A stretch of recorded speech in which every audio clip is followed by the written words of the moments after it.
Alright, pre-show memes are live. Nice. Okay. People are coming. Justin's gotta walk his dogs. Anne's on their way. Hitting the buttons on things. That ping icy. Yes, it is. Enjoy Augers.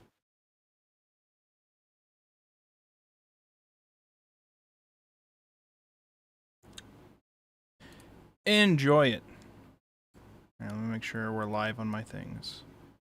Okay, YouTube is live. Twitch is live. And Kick is live. Based. Volume 7 and 8. We're waiting on Justin. But this time, as of yesterday, I got a fancy schmancy camera in the mail. Fancy schmancy. Use it this time? I mean, I'm probably not going to use it for the stream once we start, but I want to test it to see if it works well when I'm live. Sounds good. Let me add it to the scene and see how it looks. Well, I have it set up on this scene over here. There we go. Hi. Look at that quality. Holy shit. Wait, do I have the old one plugged in for comparison? I can. Hold on. Can we have two Wolfborgs at once? We gotta have a comparison, alright? It says it's already on, actually. Oh, but maybe this camera's bigger than it. Or maybe... Yeah, okay, so this is the old webcam. Oh my god. And this is the new one. Holy shit. Wait. Look at that quality. Can I get it side by side? Hello? Unlock. Okay, I'm changing the size of something, but it's not the webcam. Oh, it's because it's underneath the other one. There we go. Oh. And this one can go. Oh my god. Wow. Let me put this one above. Wow. Look at that shit. There's two of me. Okay, let me put this on my main monitor to see what the difference looks like. You know, actually, the background is much more blurry on the new one. Good. It's supposed to be. It's supposed to focus on me. That's why I have it set to. I have it set to focus me. Okay. Fair. I think I could set it so it shows the background too, but focus me. On me! But the background, as you can see in the older webcam, also statics the fuck out of it. Maybe it's harder to see when it's on stream towards the end. But the raw footage on the end for me, it's all staticky as fuck. Because my lighting is dog shit. Okay, that's fine. Alright, let's stop with that meme. Get rid of the old camera memes, okay? We're in the new age. This is the new age. But we don't use this for book club.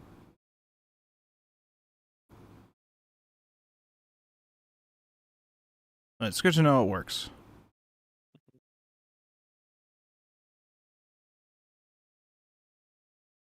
Can I add it into this scene? Video capture device. A6100. Boom! Look at me. Oh my god. Oh my god. I'm right here with Shinpei. And Ushio. Holy shit. Hey, what's up guys? And today we're playing Summertime Renderings, my favorite video game from 2019. 2019. Pretty sure this is from 2019. Alright, you mentioned that. I remember now. It's like pretty recent. 2017 is when it started. And some of the volumes we read for this week, they mentioned like games like Elden Ring and shit, so it's not that old. Wait, what? Yeah, did you not read the afterwards? Oh, yeah, I didn't. Well, my fake fan. The afterwards is mostly just him being like, yeah, I'm a gamer, by the way. In case you didn't know. I'm a gamer. Yeah, so just my legal means didn't have that. What do you mean your legal memes didn't have that? I'm sure the afterwards on both of them. No, my own legal means. What? Don't worry about it. If you're talking about one of the two links I sent, both of them should have I'm not talking about that. I don't know what you're doing. I'm doing things. Don't worry. You're just not reading things. I understand. You're just not reading things. You're supposed to be reading things, but you're not. I get it. Wait, Elden Ring's for 20. Wait, hold on. What? Elden Ring's how old? Wait a minute. Well, I think in the volume he was talking about how they just announced Elden Ring or something. Okay. Like that, so. I was saying, wait a minute. Is Elden Ring already almost 4 years old? No, Elden Ring was like... Was it last year or the year before? I released it. Yeah, it was last year. It was the beginning of last year. Like I say, is no maidens that old? No maidens. They don't exist. I mean, especially if you're a gamer. True. Facts. Truly.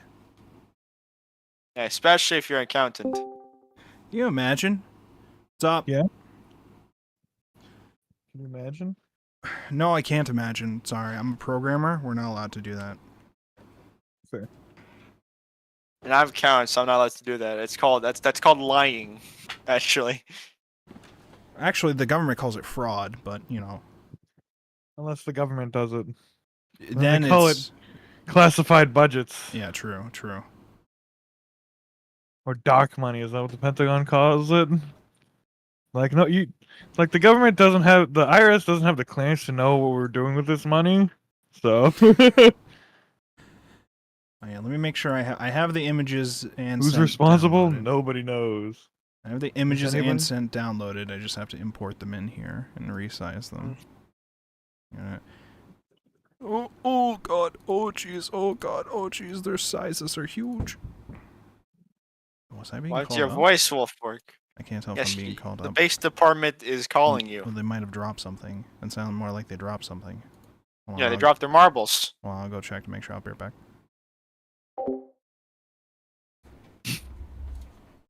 Oh, Justin, how's life been? Depressing. You know, that wasn't the answer I was expecting, but I'm glad I got it. That I'm depressed. Well, because I'm also kind of in some state of depression, okay? You understand what to deal with, okay? I learned today that the Canadian dollar and the US dollar symbol are different. You didn't know that? No, I didn't know that. Do you know why they're different? No, I know they are, but I don't know why they're different. It's actually really interesting. It's because they're different countries. God, I wish we were alive right now. I mean, we are. Are we? We're on the pre-show, so you Oh. know. That was caught in footage. Don't you worry, Good. buddy. Good. The way God intended.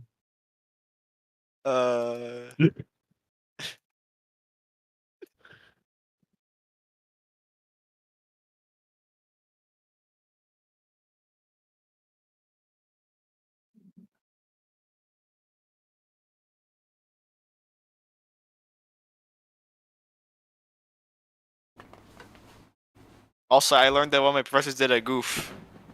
So, you know, again, that's amazing. See, fuck Oh, you. yeah, I what was happened? right. I went upstairs and they said they dropped something. So, all right, what happened? What did I miss? The Canadian US dollar are different. Also, the Justin's depressed. Aren't we all? Also, my professor did another goof. So, you know, I have to wait for them to correct it. On family's coming home when they say hello. Because before the show starts, so they don't messed up the Canadian US dollar, so it would check for the other one, not the one you're supposed to. I don't know what you're talking about anymore. Look, Jesse. Okay. Jesse, what the Look, hell are you talking? you- Just use you real money, underst- Jesse. you Jesse, just use real understand. money, Jesse. No, problem is it was the fake money, but the default on Excel is USD, not Canadian. Jesse, just use some real goddamn money. You understand, Wolfborg? I don't know You the stay order of the images. Oh, Don't worry, okay. and we'll I think fill you I in. understand the order of the images. I think I understand. Yeah, since you definitely read it. No, I mean the order of the images that she wants to talk about. So Yeah, because you definitely read the chapters. all of us did. What are you talking about? Don't worry, Wolfborg. Your secret's safe with me. What do you mean my secret? I read all the fucking chapters. I'm sure. Did you think I was just doing nothing while we were watching Dragon Ball Z? What the No, fuck? I'm messing with you. Don't worry. I'm not gonna lie, you actually just think I didn't read the fucking chapters. No. I came into the fucking call, okay? I said, let's watch Dragon Ball Z. I tell this fucker, we have 3 hours until we're starting. I'm like, I only have half a volume left to read. And he's like, Wolfborg, you didn't read the chapters yet? And I'm like, bro, I got 3 fucking hours to read half a volume. It's not gonna take that long for me to fucking do. I was just messing with you. I don't think you were. I think you just actually thought I didn't read the chapters. You thought I watched this stream not read the chapters and I'm just gonna bullshit my way through it. Theoretically, you could. Theoretically.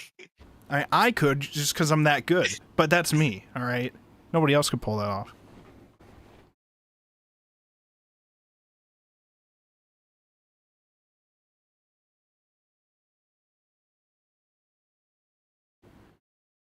Oh, okay. Alright, find out next time on Dragon Ball Z. We'll figure out she read the shit or not. I read the shit. I took diligent notes, okay? I've got it all written down, alright? Got source, Wolfborg? When Shinpei looked at the reader and he said, I'm about to It's render. Morbin time. Okay. It's rendering time, okay? I clapped. I teared up. I was moved, okay? Wolfborg, when we're doing the Morb Sweepers stream, come on. Who? Morb Sweeper? You never Who asked? played? Who asked? You never played the hit game Morb Sweeper? Who asked? I'm just saying, Wolfborg. And anytime we can do it, it'll be funny, I swear. I'm sure it would be. It's Morb Sweeper. Of course it will be. Do you know what that is actually? Hold on. I don't know anything about anything, okay? But that doesn't matter. Come on, it's a hit game Morb Sweeper. Well, it sold a more billion copies. Everything sold more billion copies, including my streams. Wait, hold on, you're selling these? Hold on a minute. I make money. Not a lot, but something. I got a payout from Twitch the other day, so I guess it's something. Man, imagine getting money from Twitch. I could never. Well, all you gotta do is get people to subscribe to you and then forget that they're subscribed to you. And then you make money every, like, 6 months. Easy. Capitalism strikes again. Easy. Easiest money in my life. How's it going, Turndo? Talking about capitalism. Yeah. Can you imagine?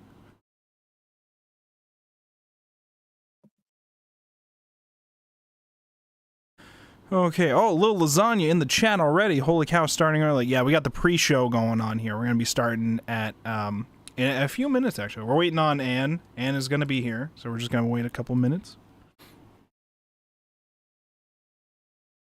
Getting called out here, SMH. Listen.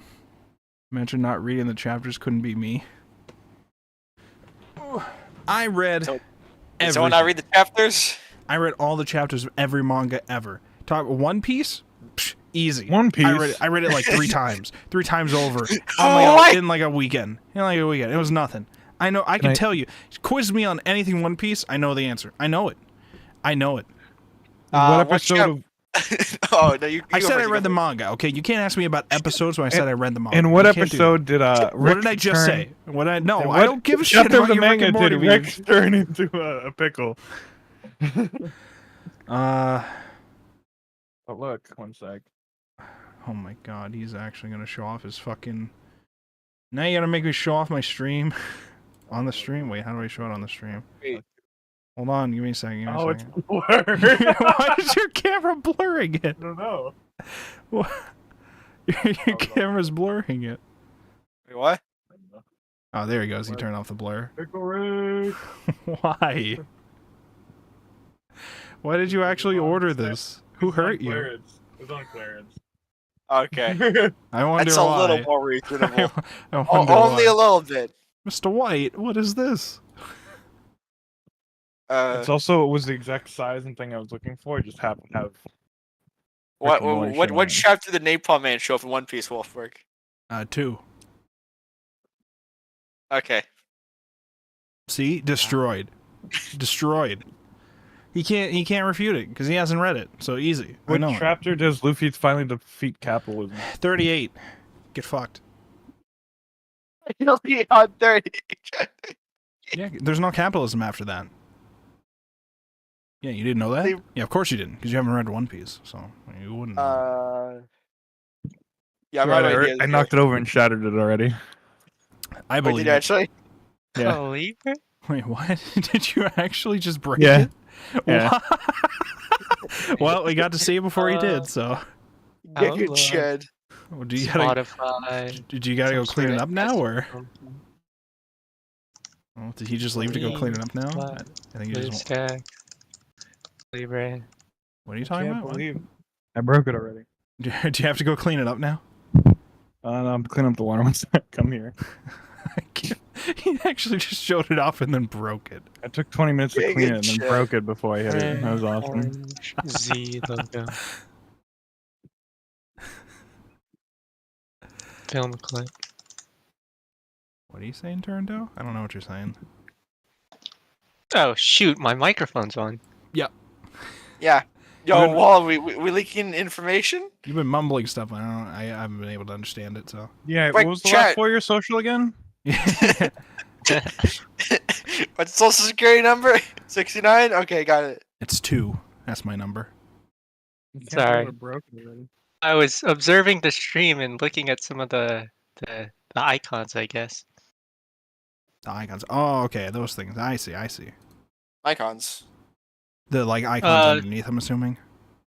It's something like that, yeah. Is that BlueStacks, if I'm not mistaken? Oh, on my desktop, those icons. Yes, BlueStacks is on there. Yep. On What do you my use it Blue Archive, pretty much. I don't think I use it for anything else. Damn it, Wolfborg. I should have known you were a weeb. for? Yeah, silly you for not realizing it yet. Fucking idiot. God. God, No, yeah. On my damn, Wolfborg. on my taskbar, I have pinned Google Chrome,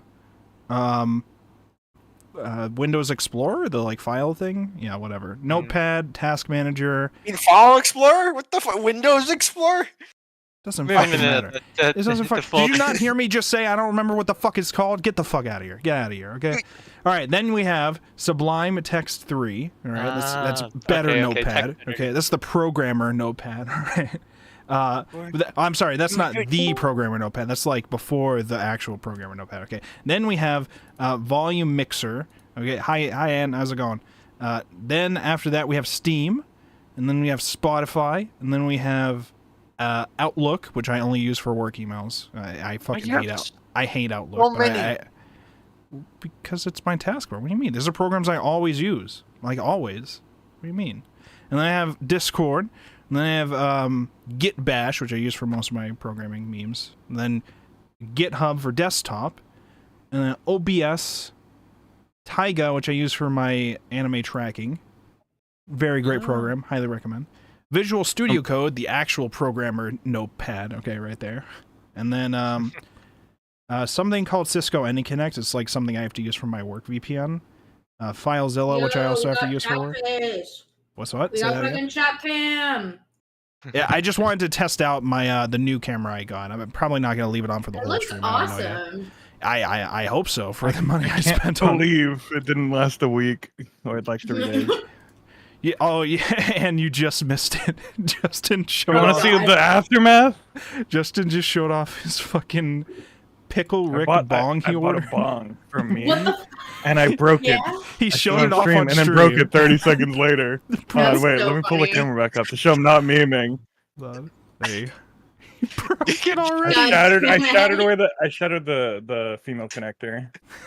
Oh my god. So How now do it's you completely do it? useless. Now it's just trash. It's one piece. True. True. Goofy It's filled motherfucker. with broken glass. God, can you try But that? here, and look, it was funny for about 3 minutes, and then it's already trash. So that was Rip. $100 That's on the game. unfortunate. I That's believe funny. Me when I buy Pokemon cards. What the fuck? Can I do this? There we go. Okay. I am late with food, so you guys have to listen to what I'm eating. What are you So- eating? What are you eating? What are you eating?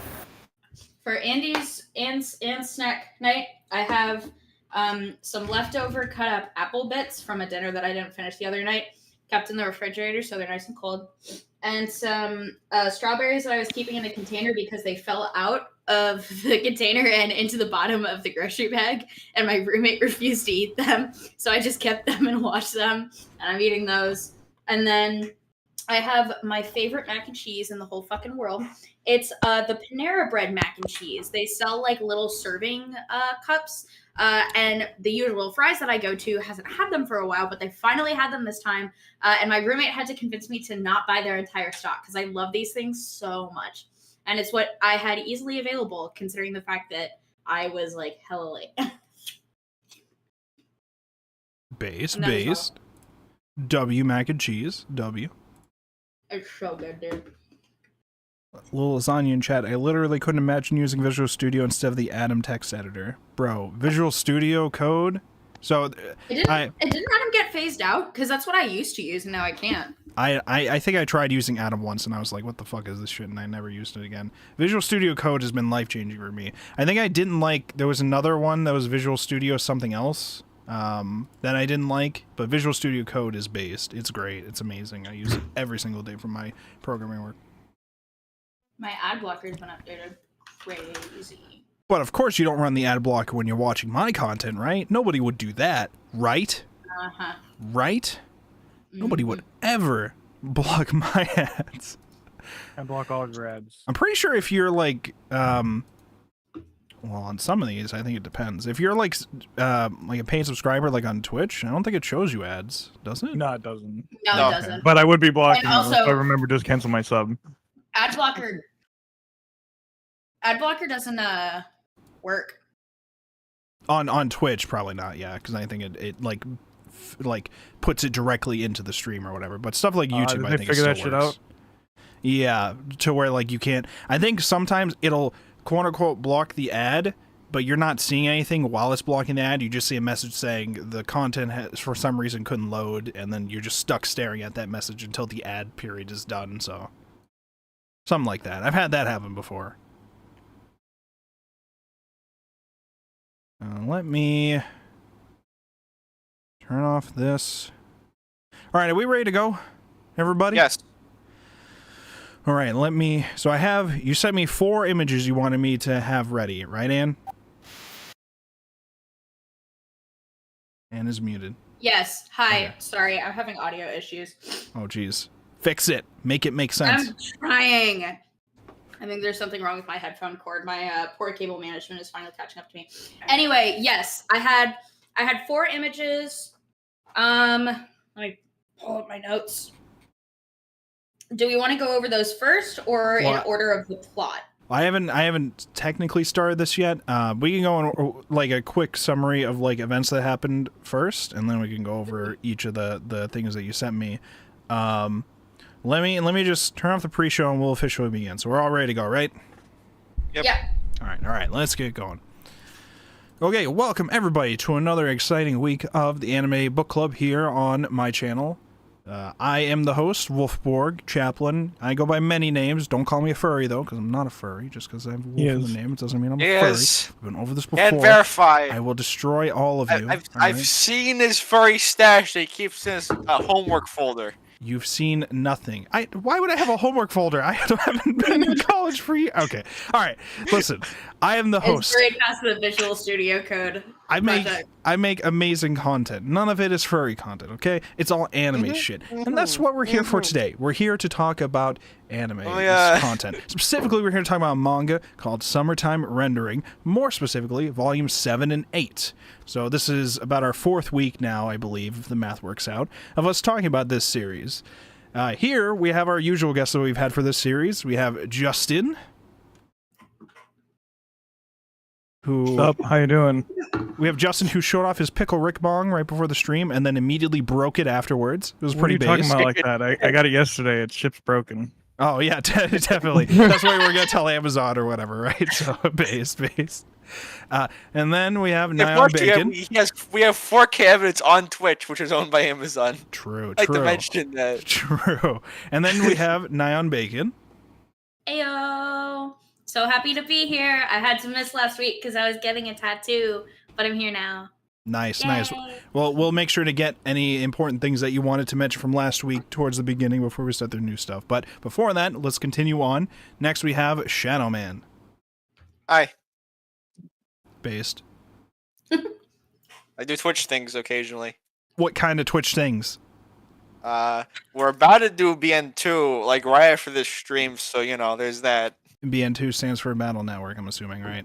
Battle Network 2. Battle Network. I see. No, it actually stands for Breaking Bad 2.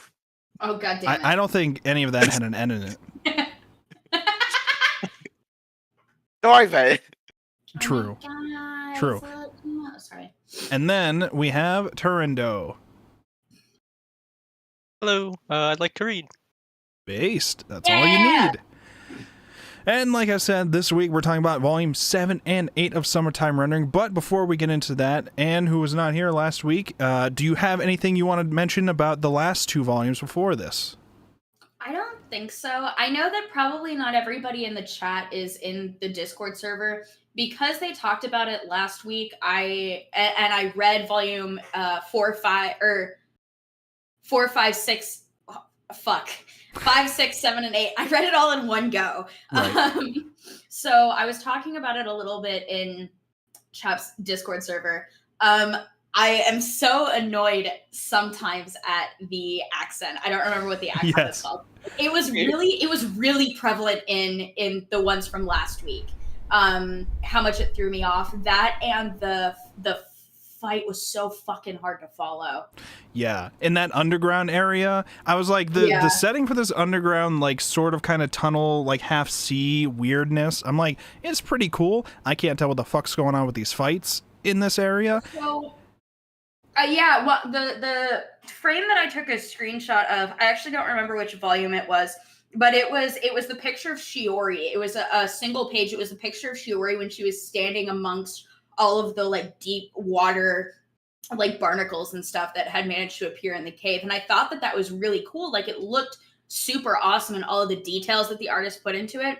But it just meant that because it was dark, it was so hard to see what was going on. Right. It was like a poorly lit movie. It was kind of funny.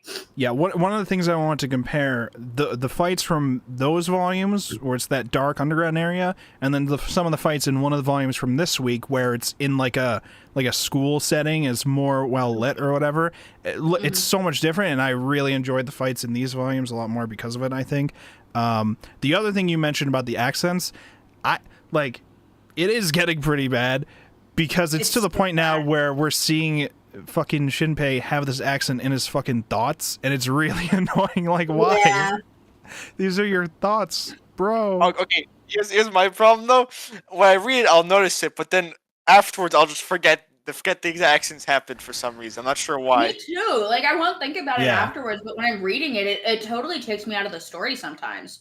Yeah, I think Oh, for a while in, like, I think volume 8 or something like that, I like forgot about the accent because I think it was mostly just them fighting, so I was more focused on the fighting. And then when they were done with the fighting and then they're like chatting to each other about what to do next, I'm like, okay, the accent is coming out in full because we're doing this whole like get the band together, get things ready, everybody's pulling out the accents.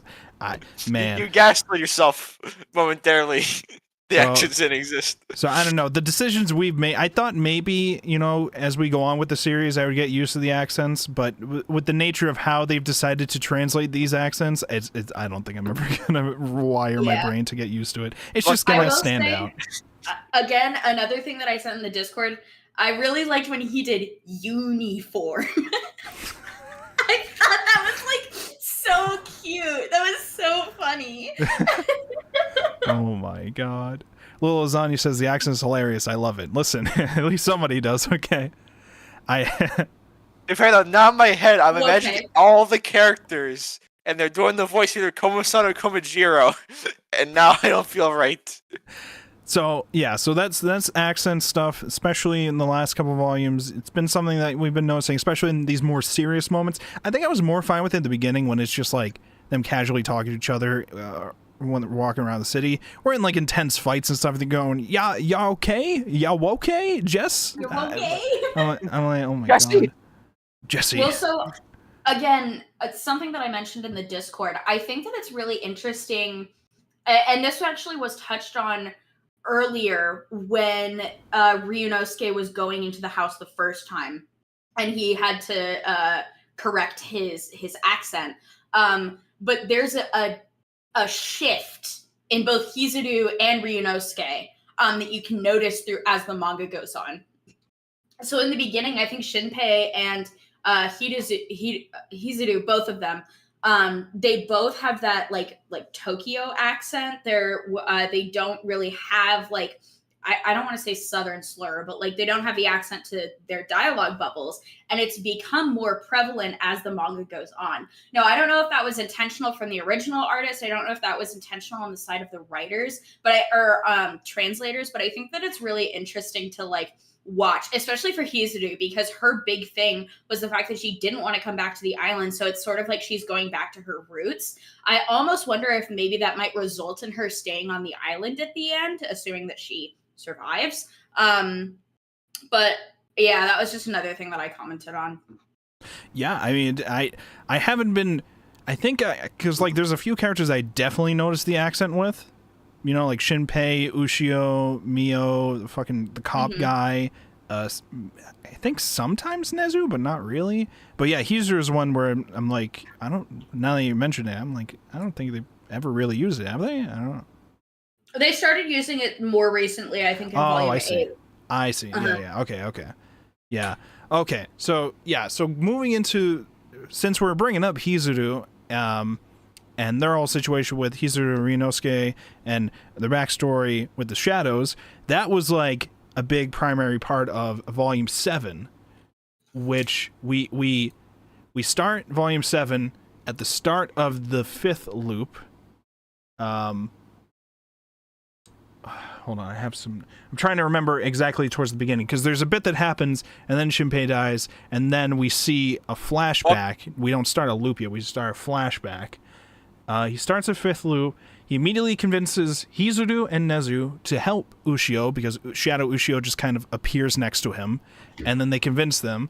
They find out that they can, I think, just share their memories, Ushio's memories with them. And this is eventually used later on in like Volume 8 as like a thing, but we can essentially just fast forward the whole explaining the situation thing by just having Shadow Ushio just give them all of the memories of what's happened so far, and then they understand. Yeah. So that's a pretty like quick way to get that kind of thing sorted out, so we don't have to waste time trying to convince people to help us when we already have a little time as it is. Because the event horizon is approaching. Yes, yeah. We had the ticking time element a little bit before. Now it's really, really close now, because before we had the whole, okay, every time he dies, it moves ahead in the timeline a bit. But I didn't even consider until now, and it makes total sense for it to happen. The quicker he dies, the less further back he'll end up going or whatever, because it's moving forward, his starting point. So if he's killed before he's supposed to reach the next starting point, there's a good chance he just won't loop anymore. He'll just actually die. And the shadows eventually learn about that, so they're like, okay, we don't have to keep him alive. We can just kill him as soon as possible, and then that will stop everything, and then we take over. Easy. So like, oh no. Murdering him, eventually you'll win. Oh no, now he flipped, and now it's not like they have to play some mind games to keep him alive. Now they're just going to try to kill him as soon as possible. Like, oh shit. But in the beginning of Volume 7, they don't exactly realize that yet. So they're trying to capture him, but they actually successfully were able to have Ushio kill him by like cutting his head off before they could capture him, so that he could start the next loop. So at least we were able to capture that in time. One thing I wrote down in my notes because I thought it was funny. Ushio can turn into, objects like the seashell or whatever. She turns into like a Shinpei's watch. For a lot of these 2 volumes, and when she does just like that, them Pretty Cure girls. Yeah, there's just a one frame that I think I screen capped at some point. That's just him saying, "Oh, you transform like one of them Pretty Cure girls, eh?" And I'm I like, have what? too. Oh yeah, he says that. Oh man, Nezu, why are we talking about Pretty Cure? What the? I didn't know you were into this. So funny, and it felt so out of pocket. Oh man, but so Ushio is now a Pretty Cure girl, transforms into watches, and sometimes transforms back and cuts off Shinpei's head to restart time loops. Typical Pretty Cure stuff. Her hair's short. Not anymore. We now know the newer discovered problem with the time looping and the time deadlines is what we're calling it. And now we know that pretty much we're getting close to the last loop that he could probably do before their time to stop everything is run out pretty much. Yeah. So we're getting there. A large portion of chapter 7, or not chapter 7, volume 7 is all about Hizuru's past incident with the shadows. And with that, we get a lot of backstory about Heine. Is it pronounced Heine or Heine? How do you guys pronounce it? I say Heine. Or Heine. Wait, how's it spelled my again? God. Can you type it down real quick? Heine. Hey, I mean, I'm assuming you're supposed to pronounce it like it's Japanese, so it'd be Heine, I think, but I don't know. Yeah, Yeah, that's I how don't I've know. been saying it. You could call her Heine, or you could call her the mother, or whatever. You could call the villain, whatever. So The the Joker. God damn it. time loop, or not time loop, the flashback that Shinpei watches of Hizuru is back in the same town, but back in like 2004. So 14 years ago we're going. And we're seeing things like Shinpei's parents, which I don't remember us actually talking about much before, other than to say that they died at some point. So I went into this volume, I saw them, heard that they were underwater archaeologists, and I'm like, okay, these fuckers must have uncovered the shadows and then fucking died. or Mer something. people. The mer people, yes. It was they uncovered the mer people and they had to kill them and infect everybody with shadow sickness to stop them for their insolence. I hadn't even made that connection that they found the cavern that the god is in. Yeah, the father was definitely related to them finding the statue. At the end of volume 8, in the like afterward memo stuff, I think one of them is or was it volume 7? One of them has an entry from the father saying he's uncovered from the wreckage of an old sunken ship the statue, and he's like, this Damn. must be an ancient thing or whatever.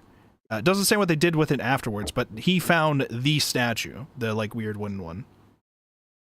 Oh man, I don't read the memos. I But- did think it was cute that at one of the end of one of the volumes was the food recipe. I didn't see that. Yeah, I was like, I think it was like one page before they had like left a note for Ushio's father saying like, oh, I won't be back and we won't be back until later. Here's some sandwiches for you, some curry sandwiches for you. And then the next page is the memo saying how to make that curry sandwich. I'm like, what? Was this an important? It's an It important was part. Wolf. vital. This is vital. It tells you step-by-step instructions and everything, okay? Honestly, I liked that. I like that. That was something that I wrote down explicitly. Is that I liked that detail.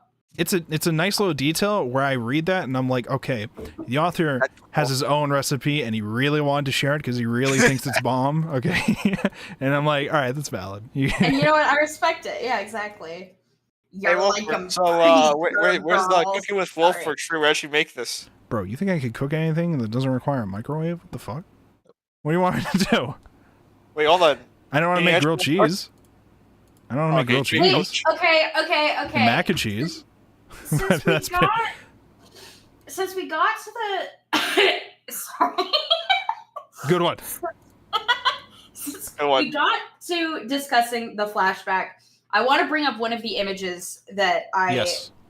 I sent you. Okay, let me It's see if the I can get first the right one. I think This it's one? the first No, this is the Heine's Looping 2 one. Let me see.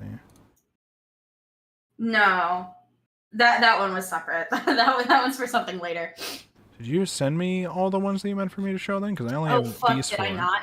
Okay, it's the scene where it's showing Heine fucking like exploding, but not actually in the flashback. It's the part where Hizuru is standing off to the side and it shows Heine exploding. And the reason that I mention this is because I don't remember ever fucking seeing that.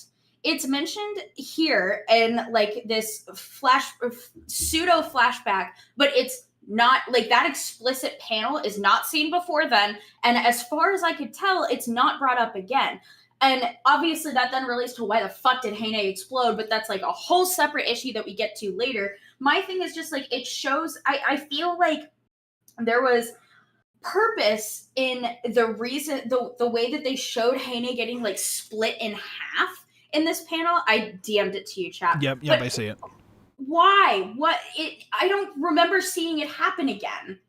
So when did that occur? So I think this panel you're specifically showing, and I'm trying to see if I can find it in the volume. I think it was after Shinpei comes back from the flashback, because I think it was supposed to be a different angle of viewing what happens when Heine freaks out and the eye comes flying out. I think that was supposed to be it, but I could be wrong. I'm trying to look it up. But yeah, I could have sworn that it was before. Because I thought that it happened before but maybe I'm wrong. Let me show. I'm showing it on stream. This panel here, this image. I'm trying to see if I can find it in the actual volume itself. Open your stream. You're supposed to have it open already. You fuck. I hate you. I hate you. Giving you money's not enough. You need me to fucking open yes, it. I need the views. All right, go on in. And then, are we assuming that Shinpei's eye is just the one that somehow ran off in that scene? Yeah, snuck off. I have a theory about that, okay? Because we had a moment in that flashback where Shinpei called out to Hizuru. He, like, screamed because he was, like, worried for her or something like that. And then she actually heard him for a moment or something like that. Yeah. So I'm thinking we're going to get to something eventually where it's like they find out in these flashback moments they can actually interfere with them. And at some point is when he gets that eye. I think it's going to be something like that. Oh. Or the Shadow Ushio gets the eye and then eventually gives it to Shinpei I get what you're saying. during the moments like we saw at the very beginning of the manga where it's like he's dreaming and the Ushio on the boat says, oh, close your eyes for a second, and then something happens and he's like, oh, what'd you do? My assumption was that there's a line at some point in volume 7 where she mentions like going back in time or something. So my assumption was that he was actually getting a glimpse like of something. I don't fucking remember what my thought was, but it was like he was able to like see into the past, or like she came to visit him or something. I don't fucking remember. I didn't write it down either. So maybe that just leads nowhere. Hold on. Let me see if I have it. I don't know what you're referring to anymore at this point, but I don't either. the one thing I did want to mention. Oh, I'm sorry. Go on, Turando. Okay. I feel there's something interesting was that there's no longer just one time traveler. We have 3 time travelers right now. Yes. Right? You have Shinpei, who's the main time traveler. He now brings along Ushio with him, which is the specialty of Volume 7, right? So you have 2 time travelers, and then Heine is connected because of the shadow, and she is time traveling with them. So you have like 2 competing factions. The Shinpei faction and the Hein faction. Not only is she time traveling with them, she has also marked him and can now track where he is at all times based on that mark.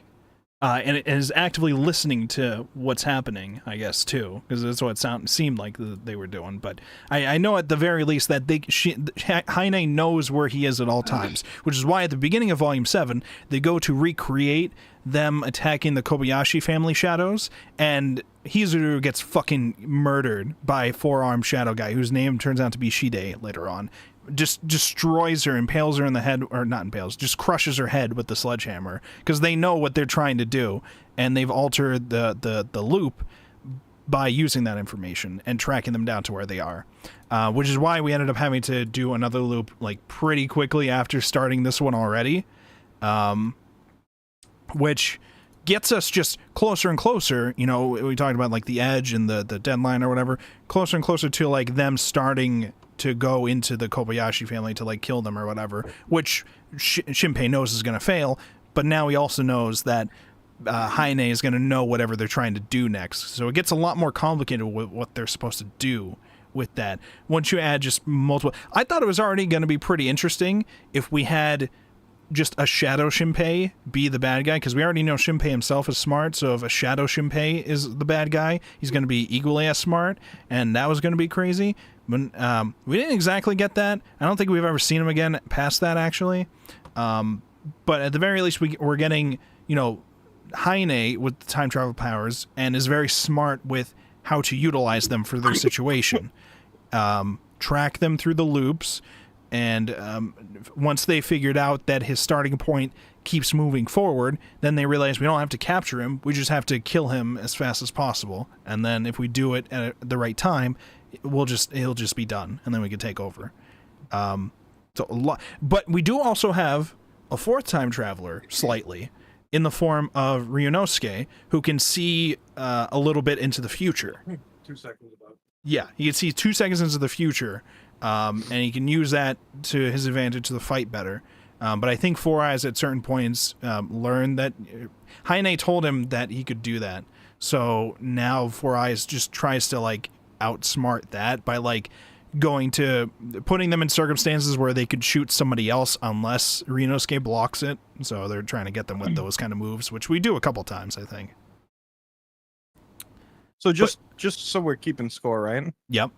We got 3 time travelers. Yep. One of them can like bird's eye view the fucking world. Yeah, he's the observer, quote unquote. One of them can like clone anything. And the other one's the bad guy who has a fucking tracker on the main character now. And an army.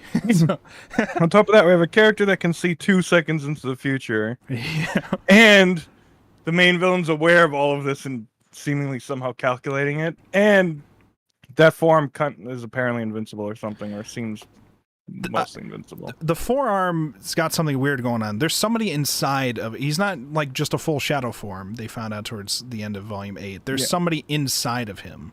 I don't know what that means. I think he's like a mecha.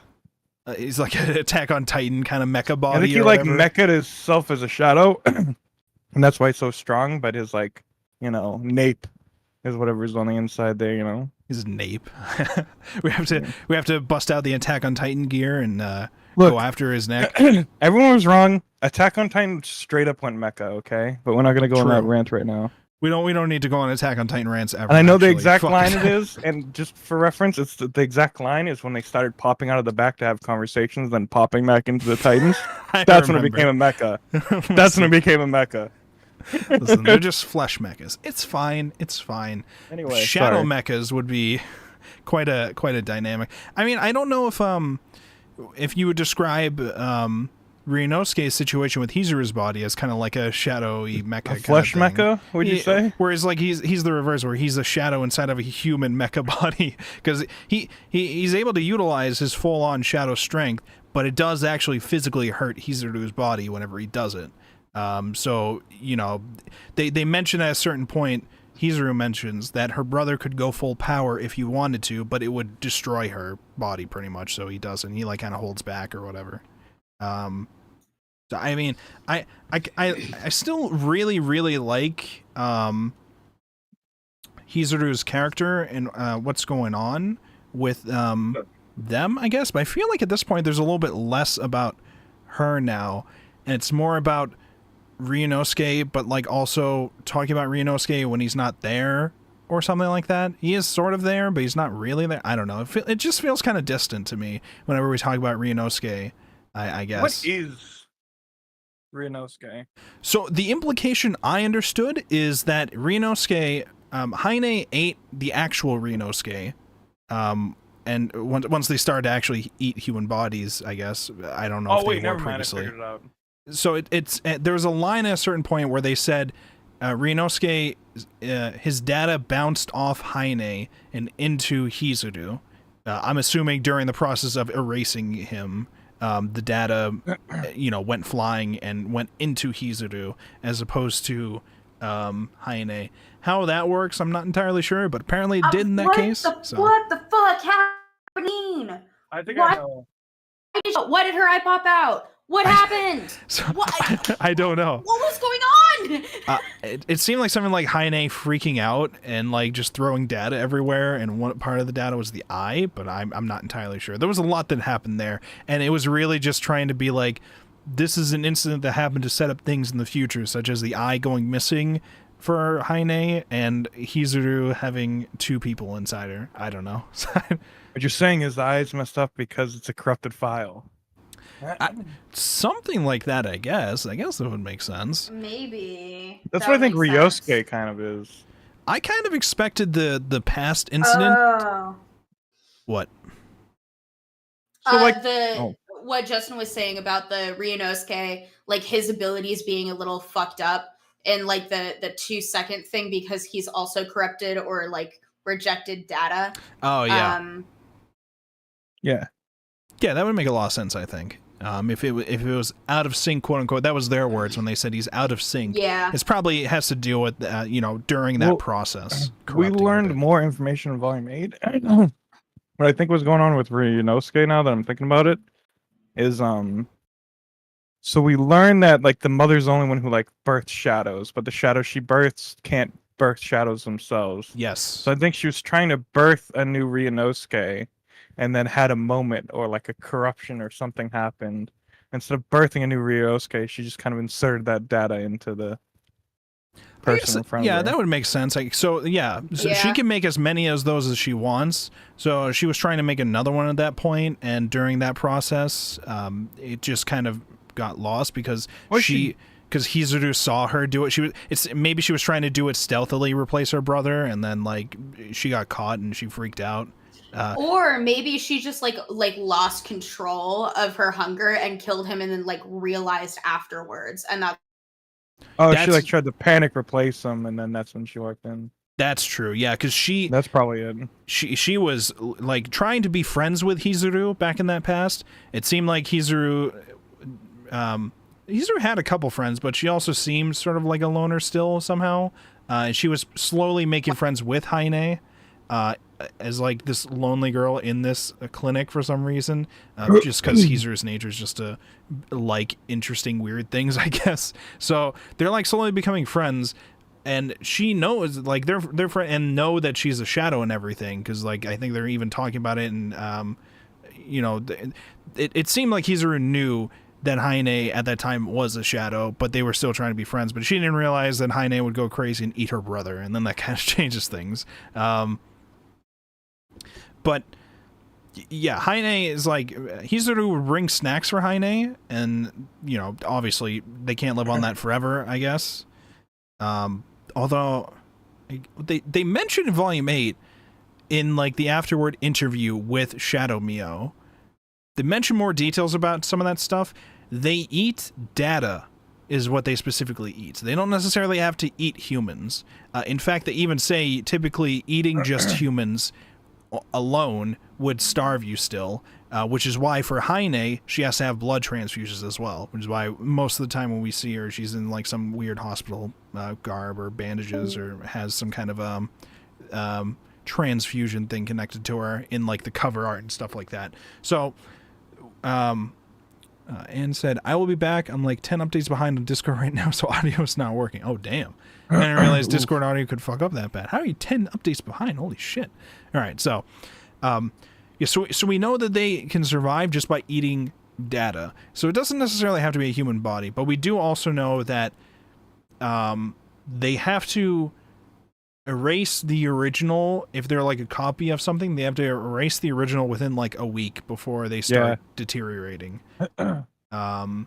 So for Haine, I'm assuming the original, is because they're like the mother, quote unquote, so they probably don't have to worry about their original or something, but something is going on with her to where for some reason eating normal foods or occasional like copy data isn't enough for her. So maybe it's because of all the children too. Maybe it has to deal with like the number of children means you have to consume more or something like that, but I don't know. Do they have a week to kill off the original, because otherwise they're just like a memory leak that's slowly getting worse? Probably. So you hit the reset button by offing the original? It would be on theme with talking about data and all that. We got some messages in the chat. Let me just read some real quick. Lil Lasagna. I pronounce it as Haine. Nice. Thanks for typing in. Okay. I think she just got like bedtime sillies after eating her dinner. True. That's all it was. We have James Smith in the chat. Welcome, James Smith. And he said, Ajiro's notes excerpt. Yes. Chapter 74. After the curry chicken sandwich recipe. Yes. Yep. So we have a whole section of that. That's just Shinpei's father's notes on the shipwreck stuff that he found. One of which specifically talks about the statue. Shinpei's parents' background dialogue. Yes. Okay. Memo 12. Yeah. The curry chicken sandwich recipe after that. Yes. Yep. Parents didn't really have background dialogue, did they? I don't think it was like direct dialogue. It was like, memos from Ajiro's notes. We did have a couple lines with the two, I think, or at least the mother, in Volume 7 during the flashback. I was thinking during that flashback, when we keep, thinking about the past incident that Hizuru had to deal with, I was of the assumption it was going to be far worse than it actually ended up being. I thought it was going to be like it was a whole thing where the whole town was getting killed and like Shinpei's parents were also killed with them and we were going to see that or whatever. But it was really only Hizuru's brother that gets eaten, and then Nezu's eye gets lost at this time, and then a shadow copy of Nezu tries to fight them. I don't remember there being much else other than that. I think that was kind of like some time where Heine was just trying to like live a semi-normal child life by being friends with Hizuru, and then the hunger overtook her, and then after being caught... 4K. I hate you, Justin. I hate you. I hate you. I hate you, Justin. Why do you have to test this shit out? Fuck you. All right, so I'm muting the sound alerts. I just want to see if you muted the sound alerts. Wait, you didn't mute the sound alerts? I hate you. No, I you didn't unmute mute them the during the sound alerts. pre-show, and then nobody uses them, but So you forget about it until the mid-show. that doesn't mean you actually And then launch it's it FBI open mid-show. up. You fucking bitch. I was in the middle of something, and now I forget what it is, because you sent the FBI to my door, okay? Listen. I wasn't listening. Listen. Yeah, well, maybe you should be. Do you ever consider that? Maybe if you listen, you can contribute to the things I'm saying. You ever think about that, buddy? It was To mad be fair, I'm comedy, listening though. now. I had a bit of a moment earlier. Yeah. Yeah. Why don't you go Now break more. another Now Rick more, Bong? All right, go break another Pickle Rick Bong while you're at it. I wish I had bitch. another one to break. Gotta order one, okay? Listen. Yeah, I'm gonna make a sick video. I can make a sick video with this thing. Now that it's already broken, I could just smash it on video and pretend like it wasn't broken or something. Yeah, sure. Just go with that. All right. So, Yeah, the 4K evidence right here. So, like I was saying, I was expecting the flashback with what happened to Hizuru to be a lot more darker, I guess. I mean, it's pretty dark when you find your friend eating your brother, but I thought it was gonna be more people dying. I thought it was gonna be like, because it seems like in this future version, not future, the current time version of Hizuru, she seems like an expert at the shadows at that point. And I'm looking at that and I'm thinking like, but I just watched that past incident. It was like a day of like whatever happened or whatever. And then like she got a little bit of background in the shadows from hanging out with Heine, but she came back to the island at first acting like a shadow hunting expert. I don't know if maybe they just have a bunch of side stories of her doing stuff, I guess. I'm but sure in the meantime, after all those years, she probably learned things from Nezu and everything else. Well, but she immediately left the island after that incident. So I don't like Nezu stayed on the island and she left. So I don't know. Maybe it's not isolated to the island. Maybe not. Dun. I don't know. So yeah, welcome back. To answer your question about why I was so many updates behind, I'm on my PC right now. I had not used this computer since the last time I was in stream. So it's been at least 2 weeks since I've touched any software on this computer. Oh So my I god. Windows update to see if that would help. Oh my god. I won't touch my computer for 2 days and Windows fucks my shit up. So we'll see if that addresses the issue. What did I miss? Because I had to Everything. restart my computer. Get so in the Stream Bug Gundam, either. Shinji. Okay, everything. Oh, So God. so the current thing I'm bringing up as my confusion is Okay. I kind of thought Hizuru's backstory flashback thing was going to be a lot more like going on with it than actually did. I thought it was going to be like a lot more people were killed. I thought we were going to see Shinpei's parents get killed by the shadows or whatever, see them try to take over, and then something happens where Hizuru or some other people like stop him from doing that.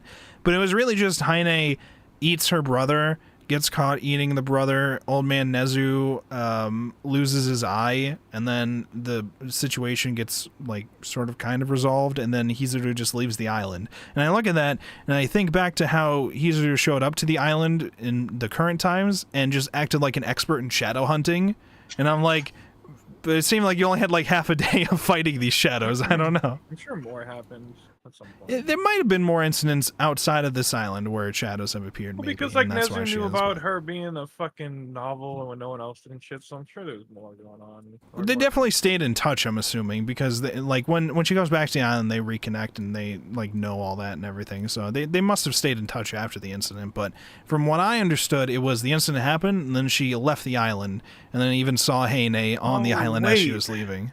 We're being dumb. There's an obvious answer to this. What's the obvious answer? Fucking Ryosuke. Like, the shadows know all about the fucking shadows. They send voice messages to each other. He probably No, just no. said a bunch of voice messages. They don't send it to each other. Only the mother sends messages, radio signals to they the leave other each other shadows. voice messages. Ryunosuke and Yeah, but- Hizuru. Yep. Right, but they operate in the same body. It's not like Ryunosuke does other stuff and then... No, but he has powers, and he's a shadow. So he like Yushio knew all this shit without really knowing all this shit. So he probably knows this shit too, and could have told Hizuru some stuff through the voice memos. Well, I don't think that's true either, though, because if they did, they wouldn't have had to interview Shadow Mio about everything about how the shadows worked.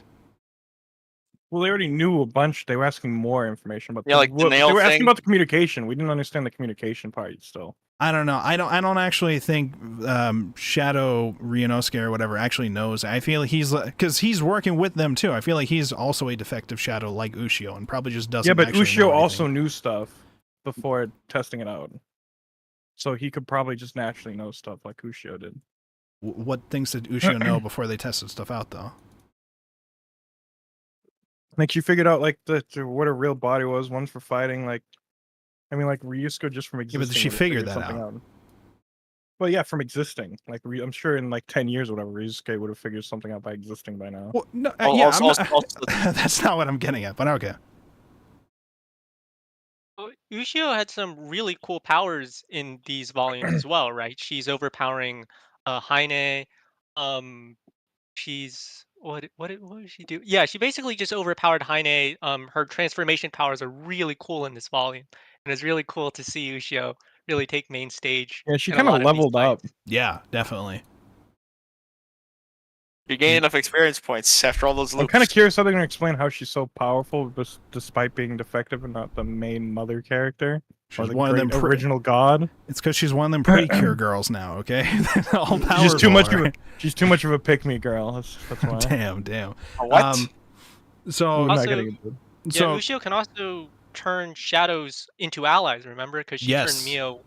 That was I thought was really. she can like change them so that they work with them because Tokiko, fucking, you sent me one of these panels to show off here, and Oh my god, I got fucking goosebumps reading that. This one right I here. thought it was so freaking cool. Oh my gosh, because there were a few reasons, and I was talking about this panel with one of my friends because it was one of the moments where like the trope of the anime character that has the closed eyes finally opens them, and I thought that he thought that it was cheesy, but I thought the line of like be as quiet as a bomb was so fucking cool. But actually what I wanted to talk about in particular with this panel, outside of it being magnificent, artistic, it looks amazing, was I was wondering if in the original version, and obviously this is kind of like a speculation and not, I mean, it's something we could probably answer, but I was wondering if in the original version, the artist used Rosencrantz and Guildenstern, because if you don't know, Rosencrantz and Guildenstern are the two childhood friends of Hamlet in the Shakespeare play Hamlet. There are also some subsequent plays about them on their own. One of my favorite play is Rosencrantz and Guildenstern Are Dead. That's why this is important to me. But obviously, those are two important historical figures in Western literature. So I was kind of curious if maybe in the Japanese version, they had actually used two Japanese figures in Japanese literature, and they just localized it so that it would have the same impact to English readers. Just kind of something that I was curious on about this panel, but I loved this panel. It was like a punchy ending to the end of the chapter, and it looks so good. And I think that it's also a really good redemption for Tokiko. So I just loved everything about this part. I was like blown away when we got to the part because Tokiko, other than like getting revealed in the previous two chapter volumes that Tokiko was working with the shadows and finding out like exactly how involved she was with it, I was like, okay, so she's just being used by the shadows to just feed them or whatever. There's not too much going on with her, right? I guess she's just kind of sort of helping them, kind of, but not really or something. Then we get to this panel where she's like commanding these two shadows that she just knows and named or whatever, and like is like controlling them in their fight against the other. There's like a whole big fight of the people in the town versus the shadows that are coming after Shinpei, and just out of nowhere, you're like, oh my god, she's controlling these giant, like half-deformed baby-faced giant shadows that are just awesome, I guess, looking. So I thought that was really cool. I was just like so surprised where it just came out of nowhere for me. I'm like, Tokiko's doing something? Holy shit, what the fuck? You're doing things. Tokiko's kind of fucking badass. Yeah. And then like Heine tries to send a command back to them, and they just say "fuck you, no," or they don't say anything. They just kind of ignore it. They just destroy. I think they're fighting Shadow Mio at the time. So they're just fighting Shadow Mio, who Shadow Mio was like the Shadow's big fighter in that fight. It was like their fighter, but they ended up capturing, the humans ended up capturing Shadow Mio and then rewiring her and then interviewing her in the end. So now there's 2 Mios. I have a note about this in my stuff that I want to talk about. I think it's hilarious that now there's 2 Mios on the side of the humans. And there's one scene where they're just both alone hanging out with Shinpei, and the Shadow Mio is immediately asking him if he has a girlfriend and being like, haven't you ever thought about the fact that I never actually call you brother? And I'm like, oh, what the fuck? The Shadow Mio is not holding back. But I do remember there's a part in the afterword where they mention, and this is something I had brought up before, how I'm like, well, why is the Shadow Mio this like knife murdery kind of thing? Is this something that actual Mio is like some kind of repressed emotions she's holding back? It turns out it sort of kind of is, because Shadow Mio explains in the interview that the shadows are like a copy of the humans, at a data level. So we have everything, including like their memories. The problem is just that humans typically have selective memory. The shadows don't. They remember everything all at once. So that affects their personality in certain ways. They remember everything, all the bad shit, all the good shit, all of it at once, and they can't forget it. It's just a part of them. And that kind of fucks with them in certain ways with their personality. She mentions that that's the difference with their personalities. And I think they directly say at some point it's like repressed emotions or something like that. So I wasn't too far off. It's just it's more of like an emotional like thing that is built up over time from not being able to forget all the bad shit that's happened to these people. So for some of them, when they act violent or fucked up or weird or whatever as their shadow forms, it's because it's basically them suffering all those memories at once, and it's just doing things to them. Telling me they're more likely to become the Joker. Pretty than much. Anything else. I mean, did you see how So was when you saw Shadow So? Putting an axe inside of a... Are you sure Mio's just not a yandere? I mean, it could be. It could be, but she's just holding back, Or maybe if she had to remember every single thing that's ever happened to her, specifically about Shinpei, all her interactions with Shinpei, maybe that would have turned her into a yandere, because the other one sort of seems like she would have been, but now she's like semi like data brainwashed or whatever to be on the human side, so she won't kill him, maybe. Yet. Yet. I don't know. All right, we have some other screenshots from you. Which one do you want to go over? The one that's the vertical one is just another picture that I thought was really cool. It was from that big, like, really well lit fight in the schoolyard, so I thought that it looked cool. Oh, that one. Not this one. This one. The scoped one? Yeah. I thought that was a really cool shot. Old man Nezu just watching the shadows. My favorite is still Shinpei holding the revolver. Yeah, that's still pretty good. Yeah, that's fair. I wanted to mention Shinpei and the revolver stuff. Okay, we're getting to a point where Shinpei is probably gonna tactically kill himself to get to the. This is what I'm assuming is gonna happen. He's gonna tactically kill himself at the right moment to start the final loop at a certain point. I'm assuming. And this has been sort of hinted at for a while. I think at the volume cover of Volume 7 is literally just him with a gun at his head. So at some point, and I'm pretty sure that's how it was in the opening for the anime too. It just ends with him flicking a gun towards his head, and then it just cuts the opening. So, I mean, that's going to happen at some point, I'm assuming. I'm just surprised it hasn't happened yet, because we're showing it on like Volume 7 and everything. Thank you. No, he's just doing his best Persona 3. Thank you for putting into words for me. I've been waiting all this time just because I was waiting for it to be tactical. Oh.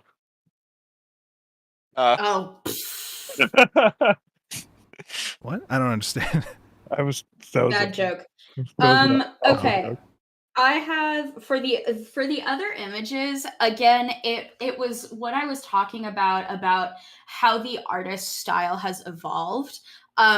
Obviously, I wasn't a huge fan of the cop in the beginning. There was that one where he did have a shadow, and obviously, like he's just like the pervert character. Yep. But Yeah. I think that like the character that he's become, especially in these panels with his very like stretched out facial expressions, is really funny. He's kind of grown on me a little. He's grown on me and too, yeah. He's Yeah, no, he's a lot more so- enjoyable. He's so goofy. He's so silly. And so I just attached some of my favorite screenshots where like you can see how the artist has become more comfortable in working with the medium.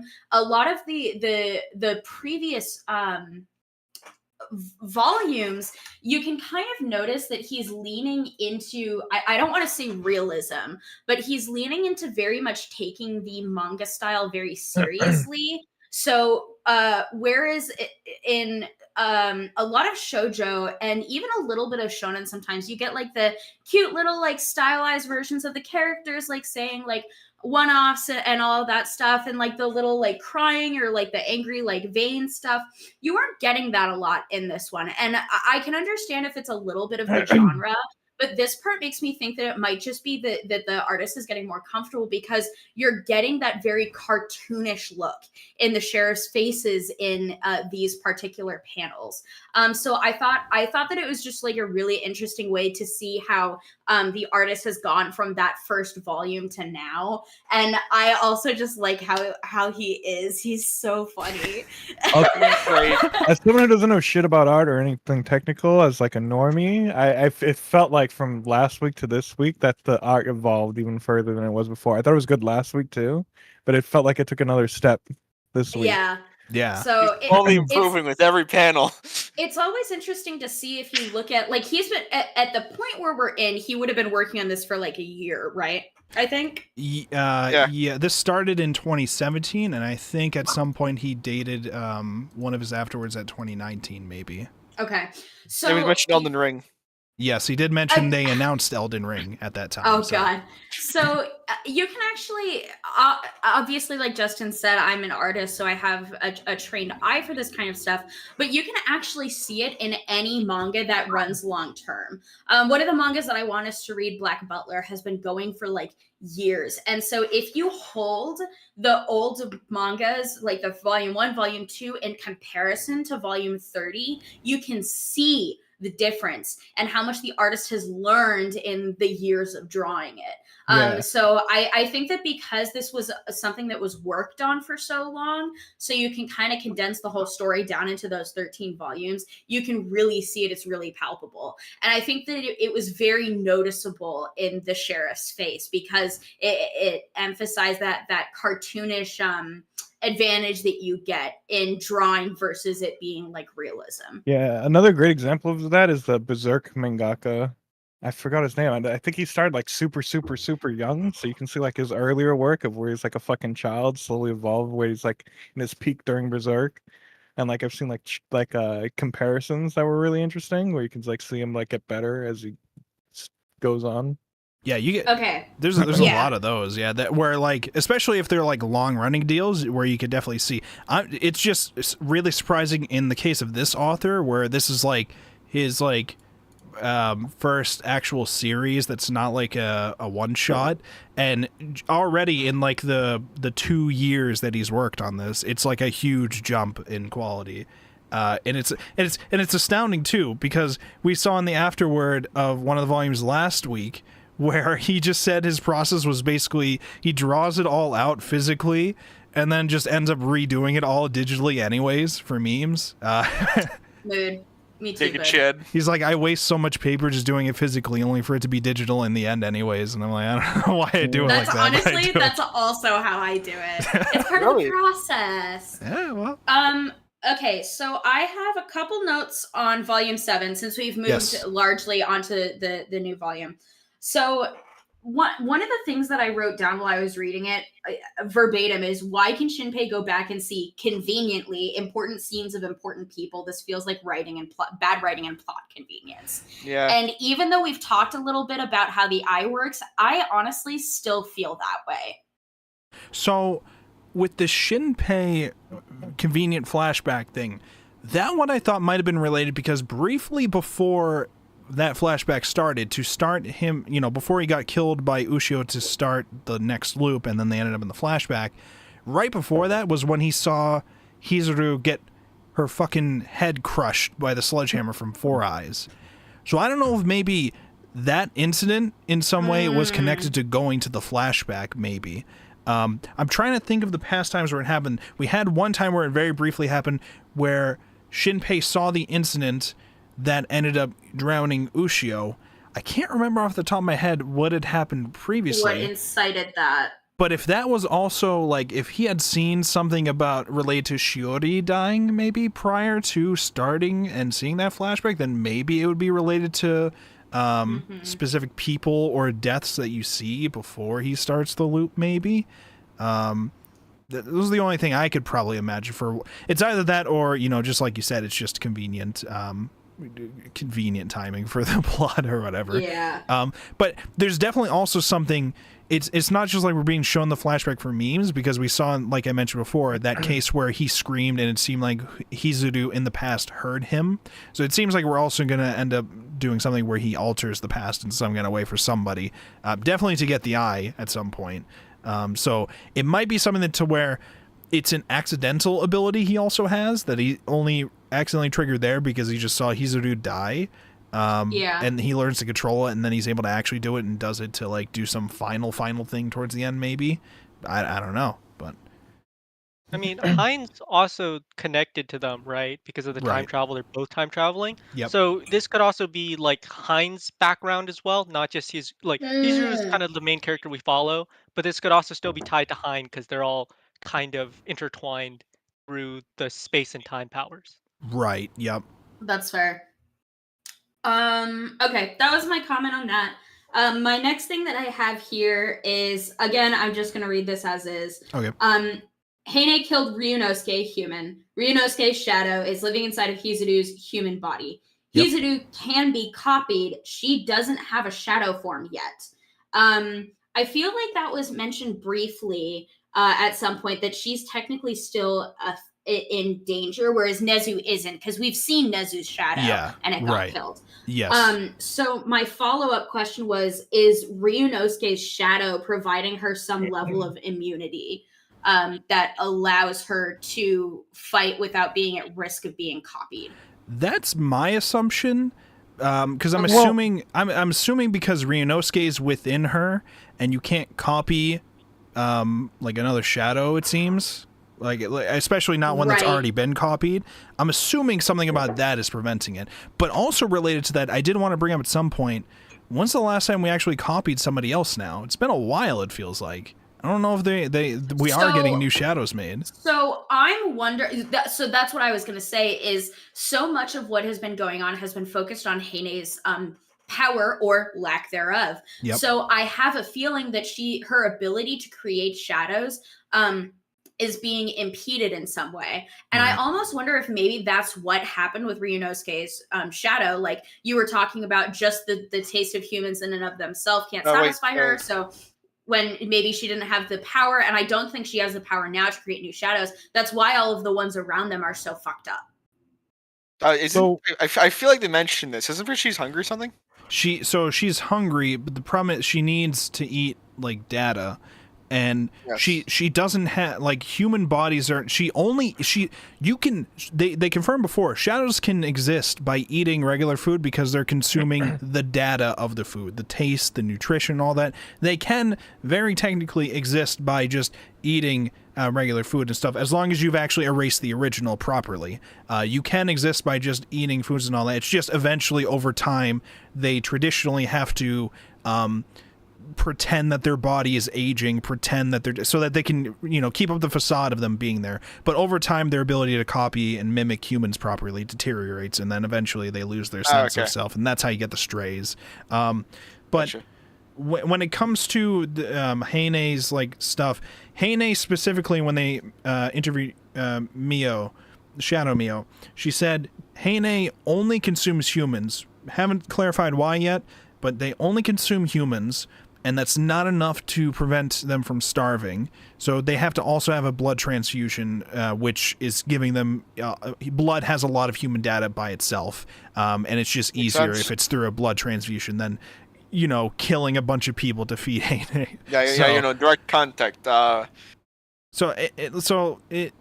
mean, my assumption still is that because most of the children that Heine made, they said were made like within the past 2 months from like the newer ones. There's a bunch of older ones that were made, but a lot of the newer ones were made within the past 2 months. That at some point somebody said.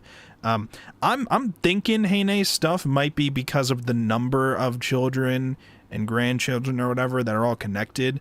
It requires, you know, more and more for data for her to consume to maintain all of that. Maybe that's my guess at this point, but I wonder if maybe the reason Ushio is so powerful is because she's managed to separate herself somehow from the she's unshackled herself. Well, so that makes me wonder if maybe like the way that fucking ant queens work, and that they're like raised together, quote unquote, but once one separates, it becomes its own entity. So like if it were to follow like a shadow culture or whatever, would Ushio become the next mother?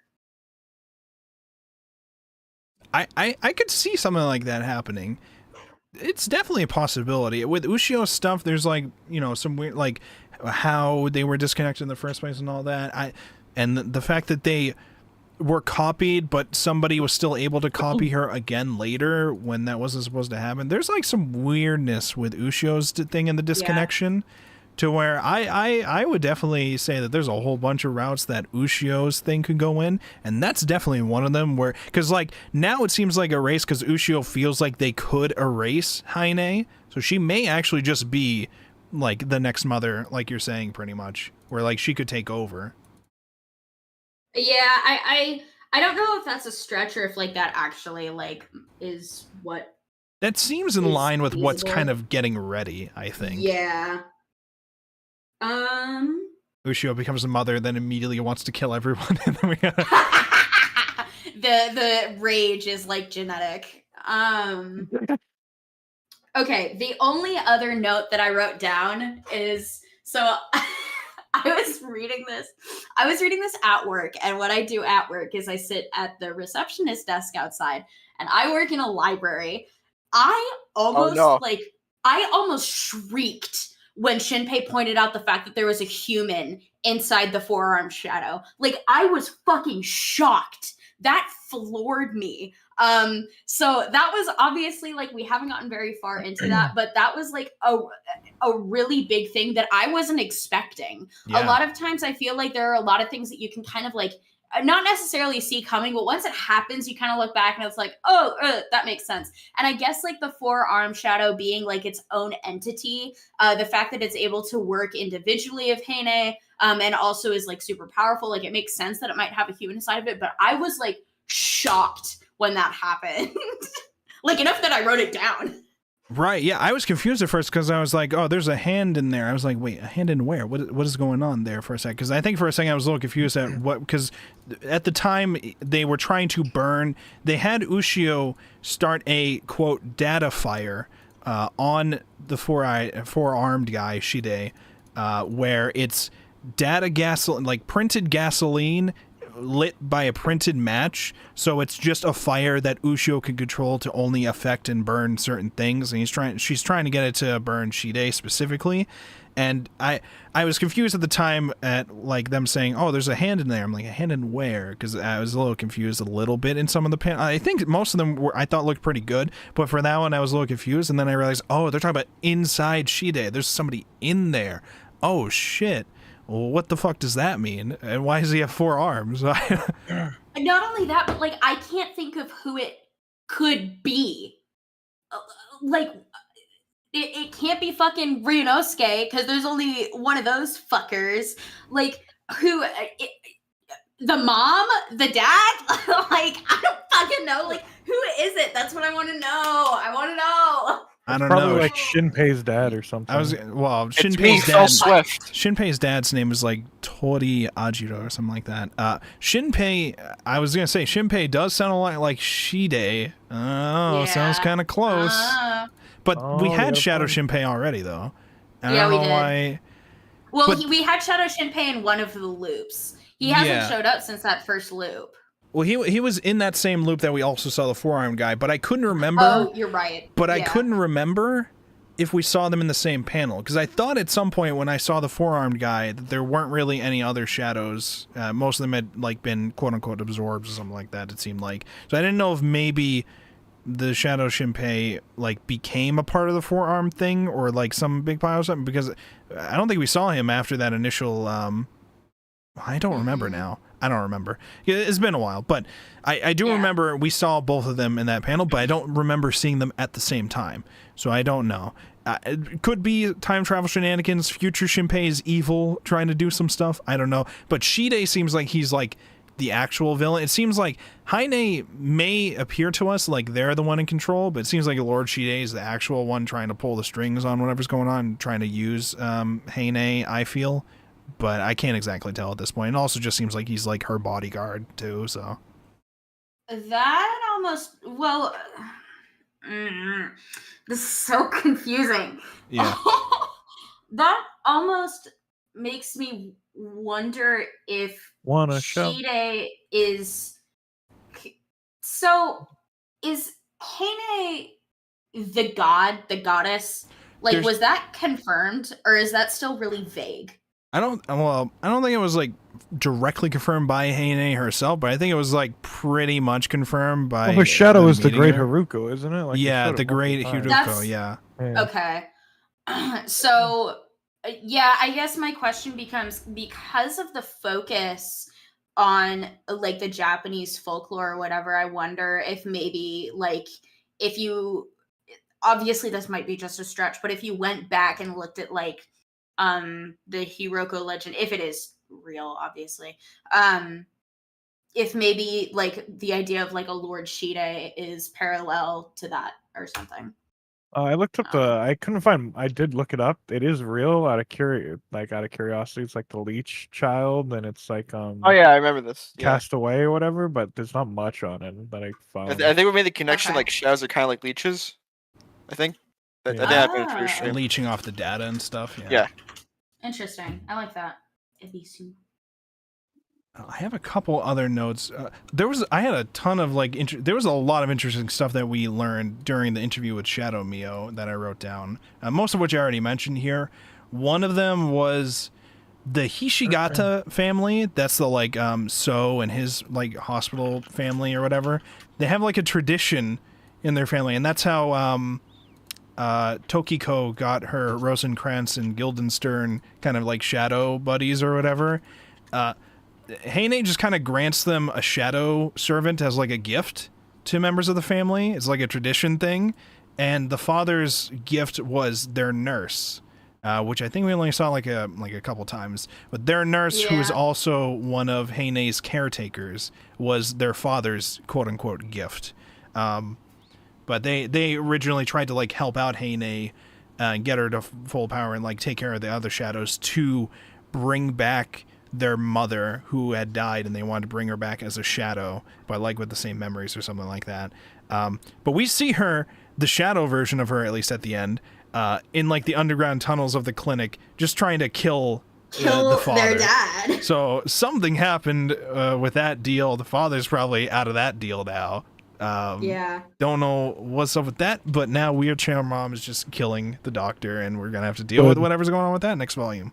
I did also want to bring up, because I feel like we didn't fully mention it, the once we learned the mechanic of being able to show somebody the flashback of everything that happened to just quickly get them on their side, we just did that with like a whole bunch of people from the town in the gym to get And them all glossed to. over we just did it real quick to be like, all right, we're on the same page now, right? And then you see like the frames that you showed before, or you sent me before the show, where you see like the copy and like, what the hell are we still doing here? Why don't we just leave? Why don't we take the ferry? And then Heezer's just like, well, actually, all the ferry people are shadows already, so that's not going to work, and they're probably watching the water anyway, so we're not leaving because they don't want Ushio to leave, so they've probably been making sure she can't leave. So we can't leave. And he's like, damn it. And he keeps mentioning, and this is the second time I think where he's like, I'm just trying to impress this person named Erica, who I don't think we've actually seen. I thought it was weird for a second where like he mentions Erica and then we immediately like jump to Shinpei doing something else, and then he realizes he's just been instantly killed from a gun. Guys, it's his real girlfriend. He swears she lives in Canada, but she's real. This Erica person must be the actual main villain. Anytime we try and learn anything new about her, it just instantly, that must be who's inside Shide. It must be. The cop's just been in love with the main so villain. the main villain is Canadian. Dude, that would be so funny. It's over for Canada.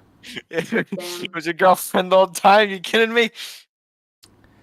No, it's his ex-girlfriend. Yeah, so there was a couple other things I wrote down. Heine claims shadows are made of mud, quote unquote, whatever that means. Maybe it's just because some of the deformed versions look like mud eventually or something like that. There are specialized galaxy brain meme up in their head. You see that? There are specialized fighting shadows who can do inhuman things during fights, so they're called inhuman versions of shadows or whatever. They have a lot more fighting capabilities, but they have reduced intelligence, and they usually can't think like a real person, so they just listen to whatever Heine says and just does that in the fight. Things like Rosencrantz and Guildenstern are kind of like a combination of these things. They're like both inhuman, but also they can't like make children or grandchildren or whatever.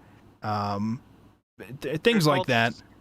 I think they're called strays, right? Like wandering. They're specifically strays. Strays are referred to after a while, the accuracies of the Shadow's copies deteriorate, and it causes disfigurations with the copies, memory issues, personality disorders, and eventually they just can't mimic people. So they said like eventually, for some reason, they start to look like closer to human babies in their weird deformed once they get stray enough. Horrific, especially those cave fight scenes. That was awful. that was something straight out of like a horror thing, which makes sense when I read the afterward and he's immediately talking about Resident Evil 2 remake, and I'm like, oh, okay.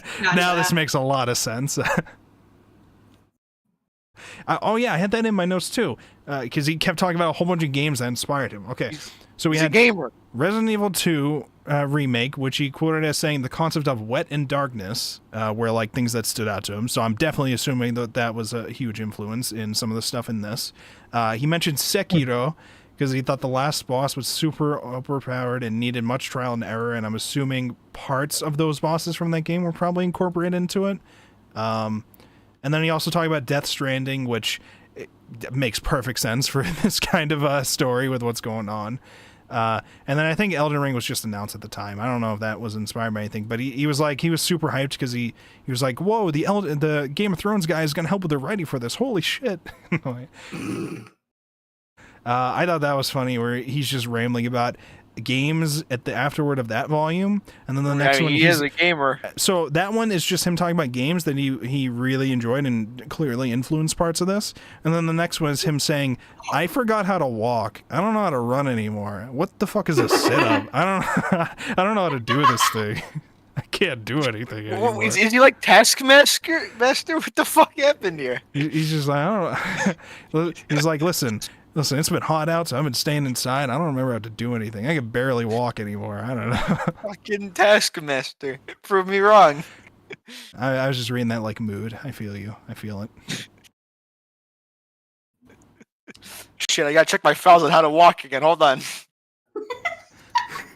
Listen, it's very important. Look, he's Taskmaster. Prove me wrong. It's very important. So, oh yeah, there was one point I thought was funny. When the shadows are coming to go fight the humans at the school, and Old Man Nezu has the rifle, and he tries to shoot at them, and I think it like hits one or misses one or something, and Shide just picks up the bullet, says, "Excuse me a second," and then just flicks it back into Nezu, and it destroys the scope, and he's like, "Oh fuck, what do I do now?" And then later on, he just no scopes him. It's like, what the fuck? He was like, whip out a scope. Impressive. I think my note literally says, "Old man Nezu no scope." LOL. Oh, gamer! Literally love Old Man Nezu, and I've loved him since the second he was introduced, but he keeps getting better and better. He's a great character. He's better then. Bro, when are we gonna find out more about his backstory? We got some time. We can fit in his backstory. We gotta learn about his Yes, his we brother, gotta too. learn about his fucking wife. We already Yeah. know his backstory. It's The on shadow Wikipedia. bitch. You just gotta look up White Death, because that's apparently Nezu's background. White Death? It's the highest kill sniper count. Oh, I see. He's a real gamer. Okay? He's the Call of Duty gamer that was influenced for That's this. the first thing I thought of, because the White Death is a famous sniper who didn't use a scope because of the glare.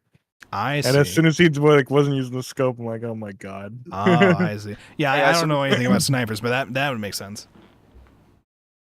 So before I continue, I like to highlight Lasagna's message Let's see. about the human yes. inside the form. What was it? The human The inside human- the form. The human inside the farmer child is going to be Kaiba from Sword Art Online, who upon being killed by Kirito will end the simulation. My theory. I believe you. I believe you. God, I heard Kaiba and thought you were about to say Seto Kaiba from Yu-Gi-Oh. You're a fourth-rate islander with a third-rate village. I'm here to make it better. Good shit. Okay, I'll wait. introduce Yu-Gi-Oh to this island. Okay, it's the one place without it. Finally, I guess it makes sense. The Shadow Realm, okay, is just invading the island. Oh Okay, my- let me- Oh no, Shide's like, you don't understand. I just have too much money, and that's why he's invincible. I don't know where I was going with that. I had a Capitalism. joke and I No. lost it midway through. Listen. Kaiba doesn't need to win. He just needs to win in capitalism, okay? He taught us the rule. He also needs to defeat Yugi for some reason. He taught us the rule. Okay, if you guys, in case you guys haven't seen it, the most important, the best clip of Kaiba you ever watch is a clip of him being adopted. Before he's fully adopted, the father who adopts him is like, okay, I'll only adopt you if you can take this money and like 10 times it in the next year. I give you like $1 million and I need you to give me $10 million in like a year. And he says, okay, Mokuba, here's what we're going to do. How owning a company works is you only need to, the magic number is 51%. Once you own 51% of the company, you can do whatever the fuck. You control the company. So I want my assistant to go find a company that really values its workers, treats them like a family, okay? Like a family, really cares rides about the their ground. workers. So he buys them all up, and he goes to the guy who owns the company and says, all right, so you really care about these workers, right? Well, if you don't pay me back, if you don't buy back the company from me at 10 times the value, I'm just going to shut it down and fire them all. What are you going to do? Are you just going to really let all these people out? And then he made the money Wow. pretty quickly. he just went ultra capitalist very quickly, okay? But that's Kaiba. That's what he does. If he was the bad guy in this shit, this would be done day one, okay? It'd be done. Would he be winning or losing? He'd No, be he'd be winning, winning. of course. No. His dad owns military stuff. They make that.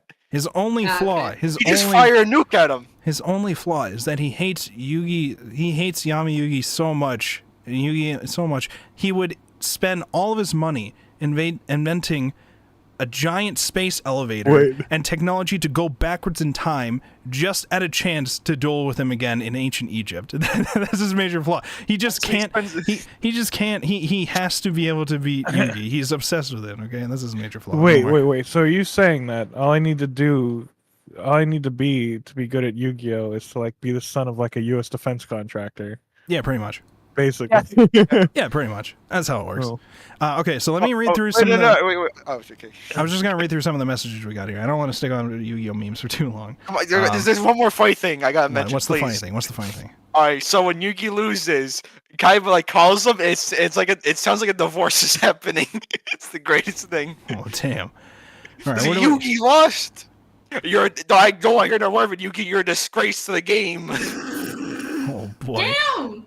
All right, let's see here. We got some messages. We got messages from Lil Lasagna and James Smith. Let's go through some of them here. Shinpei's Darren's. I assume that she left the island to study about the shadows and train to learn how to fight them. She may have. It may have been that they had other encounters with shadows, or they went to look into more of like some ancient histories related to shadows. Maybe. Sorry, I'm gonna bust that. They couldn't have because the shadows are inherent to the nature of the island. Probably true. Probably true. Because they're related to the Great Hiruko, which washed up on that island. That's what they're saying in the lore. So they couldn't have been anywhere else because they're connected to Hiruko, who's on the island. Damn, just destroyed all of you. All of your theories gone. It's mer people. It's mer people. True. For fuck's sake. True. I'm assuming probably what happened is that she was discussing it with Nezu for like a while. Like he was her, like the sensei character, but it was just like long distance. Or maybe he went to visit her sometimes or something. I don't know. Well, let's see what else we got here. Quiet as a bomb, and then there's an arrow. Rage Against the Machine? ? I don't know. Is that a reference to Rage Against the Machine, maybe? Calm as a bomb background music? I don't know. I don't know enough about Rage Against the Machine. I've heard like a couple songs that I enjoyed from them, so I don't know. Based, Rosencrantz and Guildenstern are dead. Enjoyer. Yeah, Rosencrantz and Guildenstern are dead. Let's fucking go. So I do not give a shit about Hamlet. I don't give a shit about Shakespeare. But Rosencrantz and Guildenstern are dead by Tom Stoppard. Abso-fucking-lutely. And then we got basically shadows are perfect memories, but with no emotions or context. Tabula rasa, but with no IRL experience with that knowledge. Yeah, something similar to that. I mean, it's that, and also the fact that they just don't have selective memories too. That changes up their thing too. It's not just the fact that they don't have emotions yet. They have all the memories. It's just the fact that they have access to all of them at once at the time. Like they can't like selectively choose which ones to remember. I guess, except in maybe Ushio's case where she's a weird disconnected thing. I don't know, but that's at least what Shadow Mio explained. So. What else we got here? I also like how Shinpei has a homemade bulletproof vest. Oh yeah, that happened. Shide was like, "Don't worry, I shot him enough that he'll die in a few moments. Then we can restart the loop, Haine." And then he just didn't. He's like, "Oh, by the way, I wearing a bulletproof vest." I had an issue with that scene because he's like, "He'll be dead in a few moments. Don't worry, I didn't hit anything vital." I was like, "Wait, what?" Any major organs, like then how the fuck is he gonna be dead in a few minutes?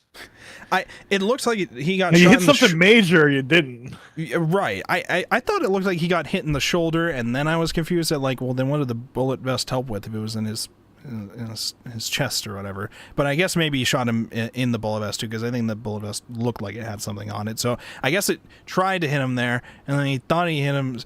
I think the plan was he wanted to shoot him in a spot that would kill him, but wouldn't kill him instantly, so that they could try to kill Shadow Ushio first, because they figured out that if you kill Shadow Ushio, she very likely will not exist anymore, even if he loops again. So they were trying to like permanently get rid of her, to not have to deal with her abilities anymore. No, I got that, but it's like just the wording was.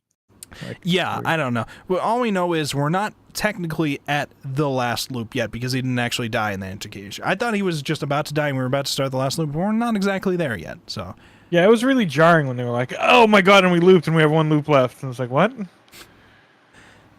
I'm confused. There was a sniper rifle. I was like, "What? What the fuck happened here?" So I'm trying to. I don't know if I'm just a bit confused with it too. When we brought up that the next loop is going to be the last loop, I thought that would only be the case if he died quick enough or something like that. In my head, as long as he lasts long enough to reach the next starting point, you would have another loop. In my head, that's how that would work. But I don't know. Maybe it's more just an idea of like, pretty much if we die now, we're just going to lose in the next loop because we're going to get caught quicker. I thought it was... I could totally be wrong, but I thought that it was more of like, he's running at a rate of like 3 miles per hour and the line is going at a rate of 1 mile per hour. So if the 1 mile per hour line eventually passes him because he's died and had to jump back too many times. So like if he's running at 3 miles an hour, but he has to jump back 5 miles or something because of how because of when he died. Well, that puts him behind the line because it's already moved past that 5 miles. Right. So then he dies.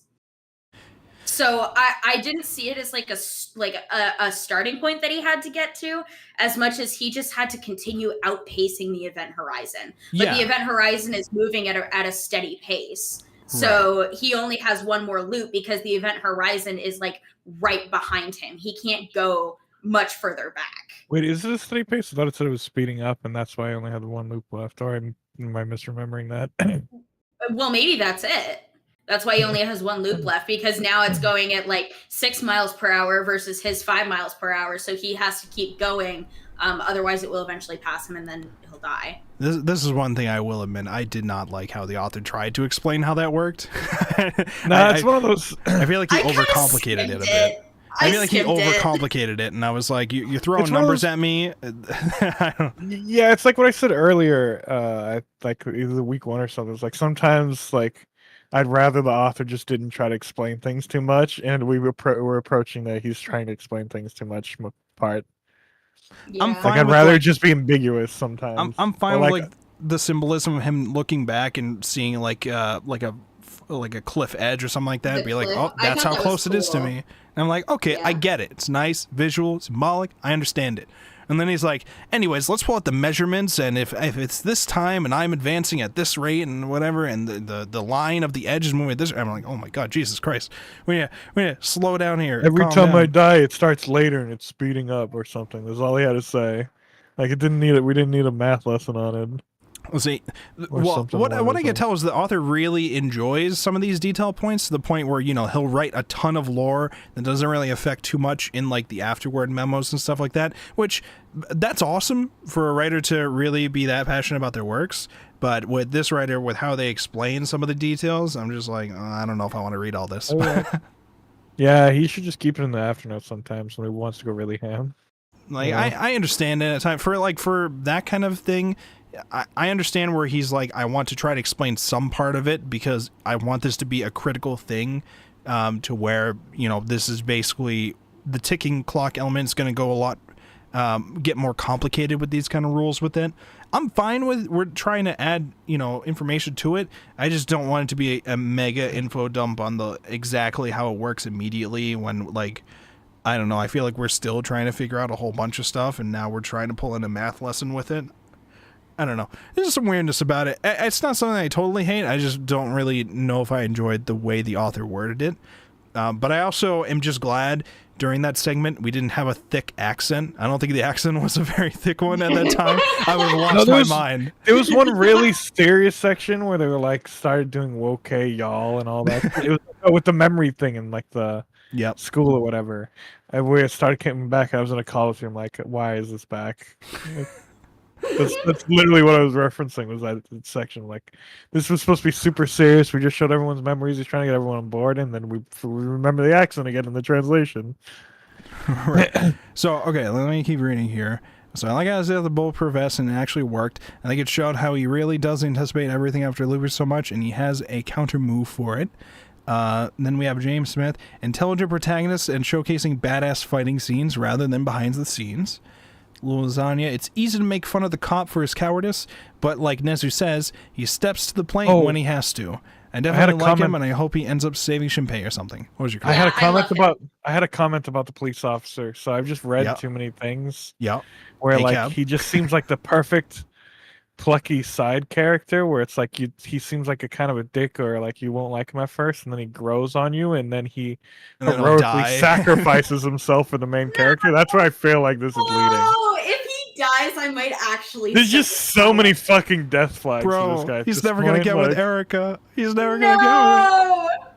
I was rooting for him. Erica's a death flag. Let's be real here. Well, listen, Erica's name literally killed Shinpei at some point. So oh God. Okay, so what else we got here? James Smith, I really like Shinpei. The MC's hairstyle is at this point. I really like Shinpei, the MC's hairstyle at this point. Very cool character design. I really like his character design too. I love that one frame of him holding the revolver. Actually, one sec. Yeah, so you can pull up on the stream. I can pull it up. Yeah. Okay, so what else we got here? There it is.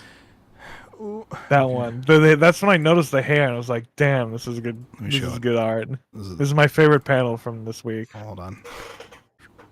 Like the hand mark, and like use the detail in the hand, and like how the revolver's starting to phase in from the. Yeah. And it was like his hair is flowing, and you see like the. I just like it. I love Yeah, that I panel. really like that one too.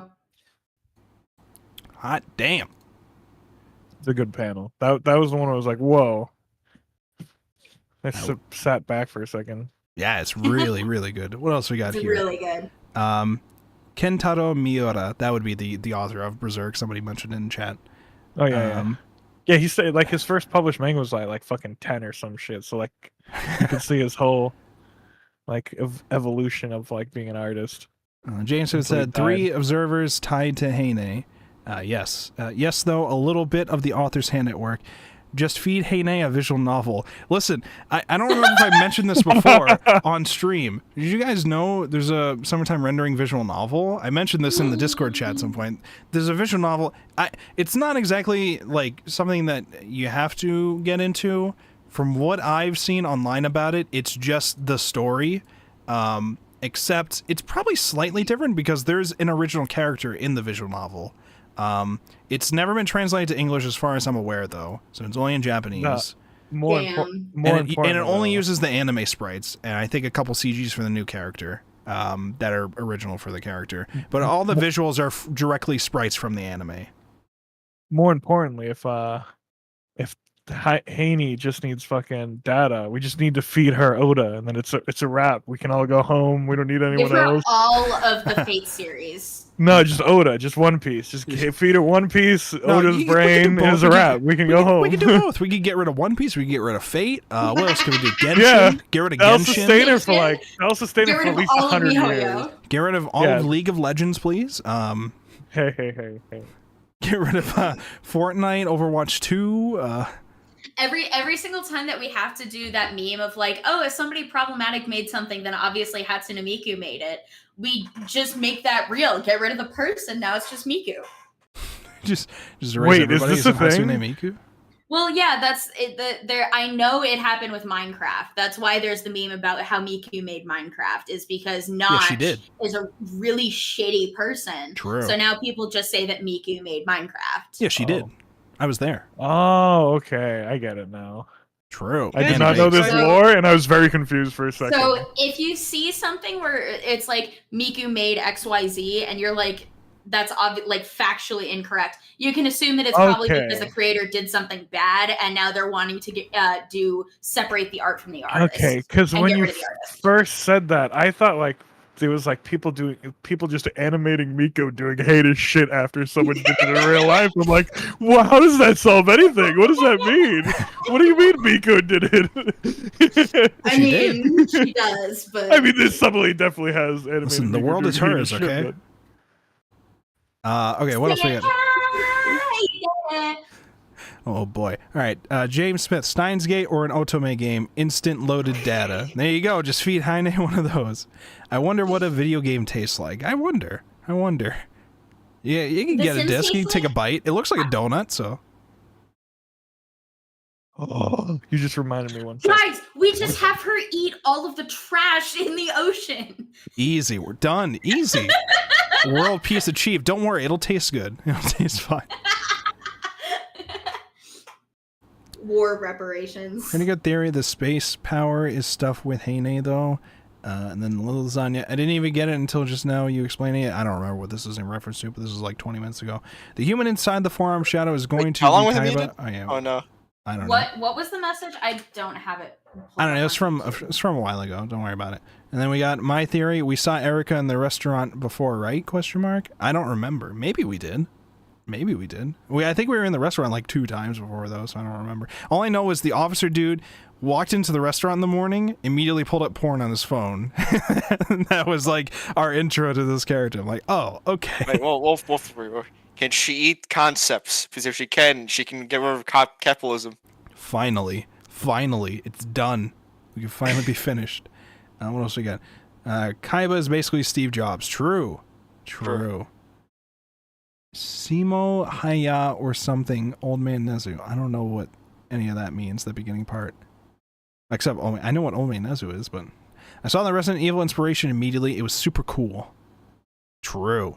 Shadows can't leave the island because it's too far from Heine. I don't know if that's necessarily true. That may be the case. But also, I think Hizuru believes that... Well, actually, I don't even know if that's true, because Hizuru leaves the island, and that's got Ryunosuke inside of her. So that might not be true. But in general, they can't leave the island just because they're assuming that they're watching it, because they've been trying to make sure Ushio doesn't leave. Ushio is pretty much trapped on the island because all the ferry workers are shadows, and they're just watching the ocean to make sure she can't swim out of it. So that's why I'm assuming they can't just leave the island. Heine is stuck on the island. It might be the case that Heine herself is stuck on the island for reasons. And then we have, I thought Heine was a part of an ancient god race, and there used to be others. So there might be legends of other Heine-like gods elsewhere. That might be true. That might be reasonable. I could definitely see it happening. I felt the same way with Death Note manga sometimes when they were explaining the rules of the Death Note. I didn't really have that much of an issue with them explaining the rules of Death Note. I did when they tried to explain them in another series by the same creators called Platinum End, which that was a whole experience. Holy shit, that's a death game experience that gets really fucking dumb but tries to be smart. Holy shit, me and Miko watched all of that. That was something. If you want to go watch the Death Note authors try to do their whole rules gimmick in another series and fail at it, but like have some fun characters at the beginning, you can go check that out. It's a death game anime, so death games are usually fun for a bit until they're not. For the first like 4 or 5 episodes, when they have like Metropoliman, yeah. Then I usually give up after that. I mean, they're still trying to make an actual story, and it's not just a death game. The thing about Heine being part of the god race is that if you think from the way that it was explained with like that weird like cave analogy, because it wasn't an analogy, it was just like explaining what happened. The only reason that we refer to her as Heine is because that's the name of the last person that she scanned. So it's the form that she takes. Technically, It is Hiruko. Like that was confirmed. Yeah. So, okay. What? Huh? What? Why'd you stop? I'm confused. Did you think we were Justin fighting on you? No, I heard Justin say no really aggressively. No, I said yeah. Oh no, he said yeah. Oh, okay. That's why I was didn't confused. know. So, Oh, my bad. no, I mean, Just I'm no, going with no. It's not true. It's not true. Yeah, no. Refuse to elaborate. Anyways, yes, he says, yeah, I agree. It's definitely a possibility. I agree. I could see it.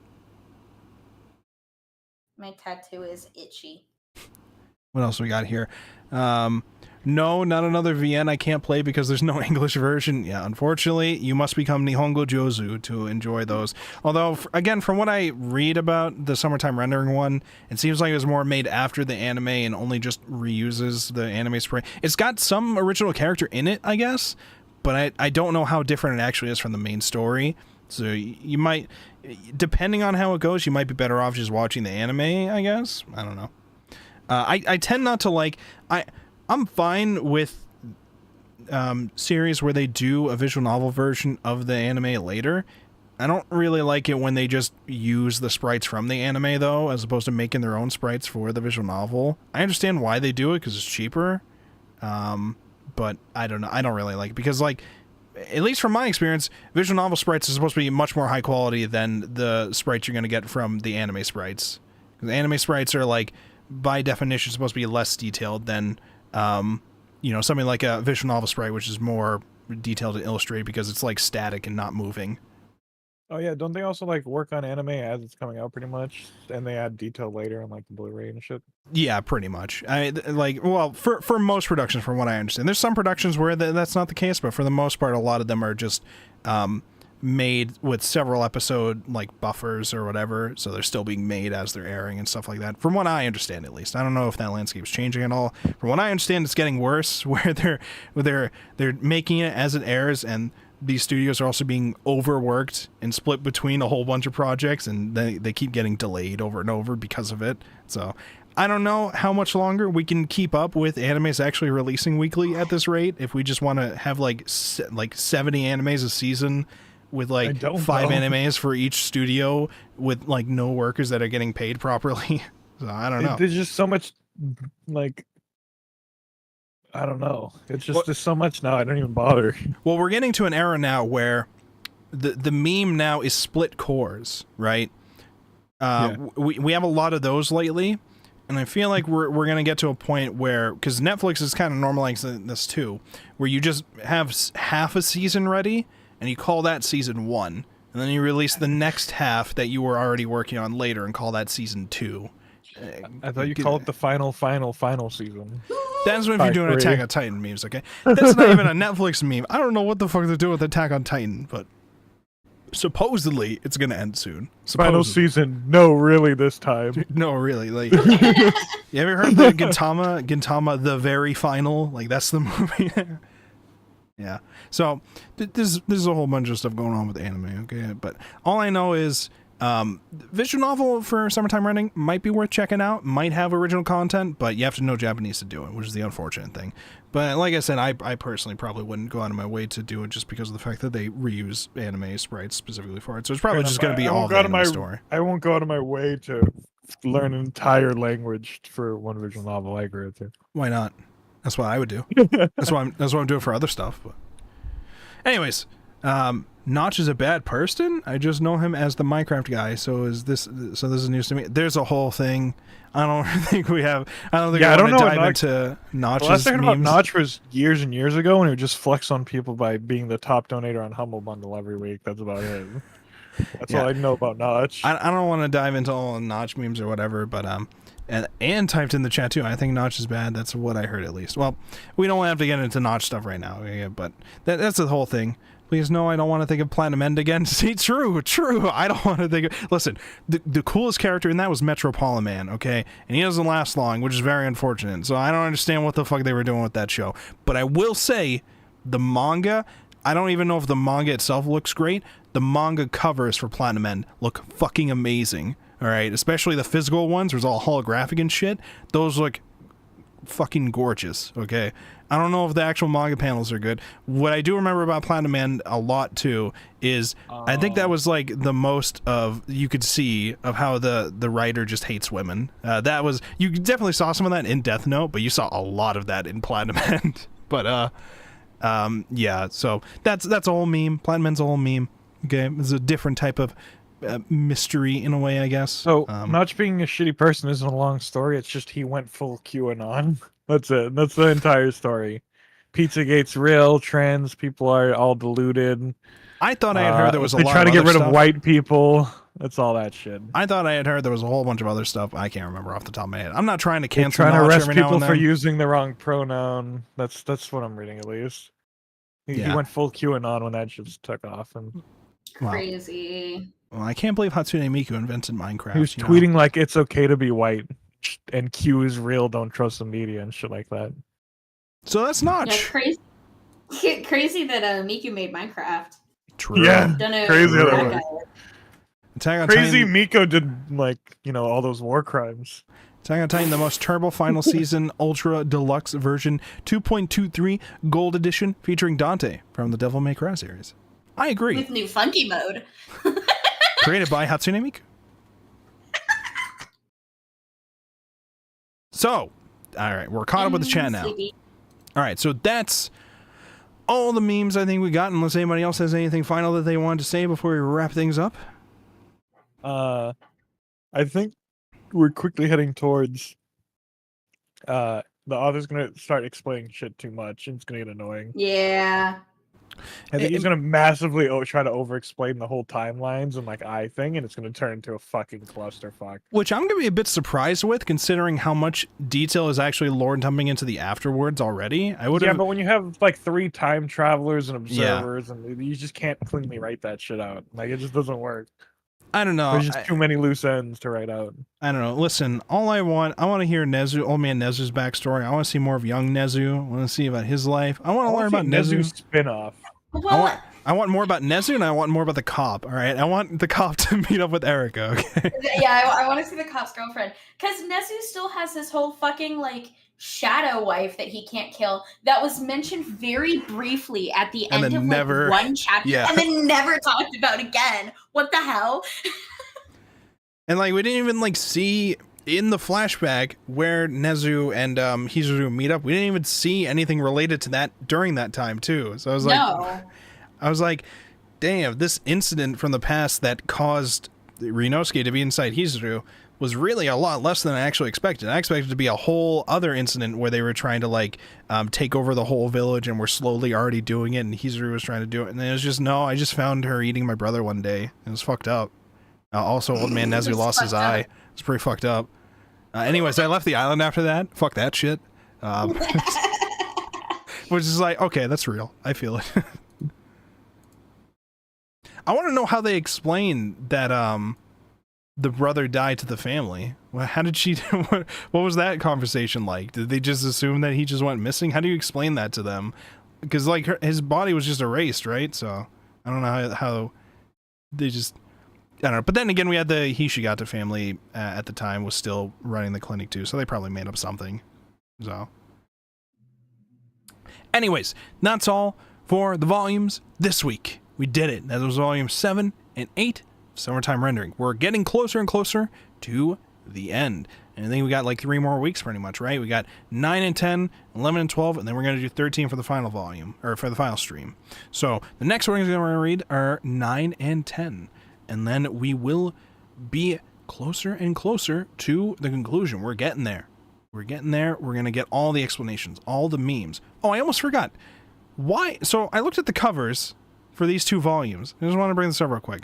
Volume 7 is Shinpei holding a gun to his head. That didn't happen. And then Volume 8 is like Mio in a forest naked, or half naked, tying her shoes. What? I don't understand. I assumed that was in reference to them bringing the Shadow Mio. Yeah. I assumed it was something related to that, but I also didn't understand why they had to show her half naked in a forest for it. I think in the afterword he showed the art of her, and he was like something like, at the time of writing this, I don't have too much other art of Mio, so here's this or something. But that was just him, like that was a planned cover for him though, so I don't know. Anyways, that was just, I thought that was weird, and I almost forgot to bring it up, because I was just like, neither of these covers actually happened, but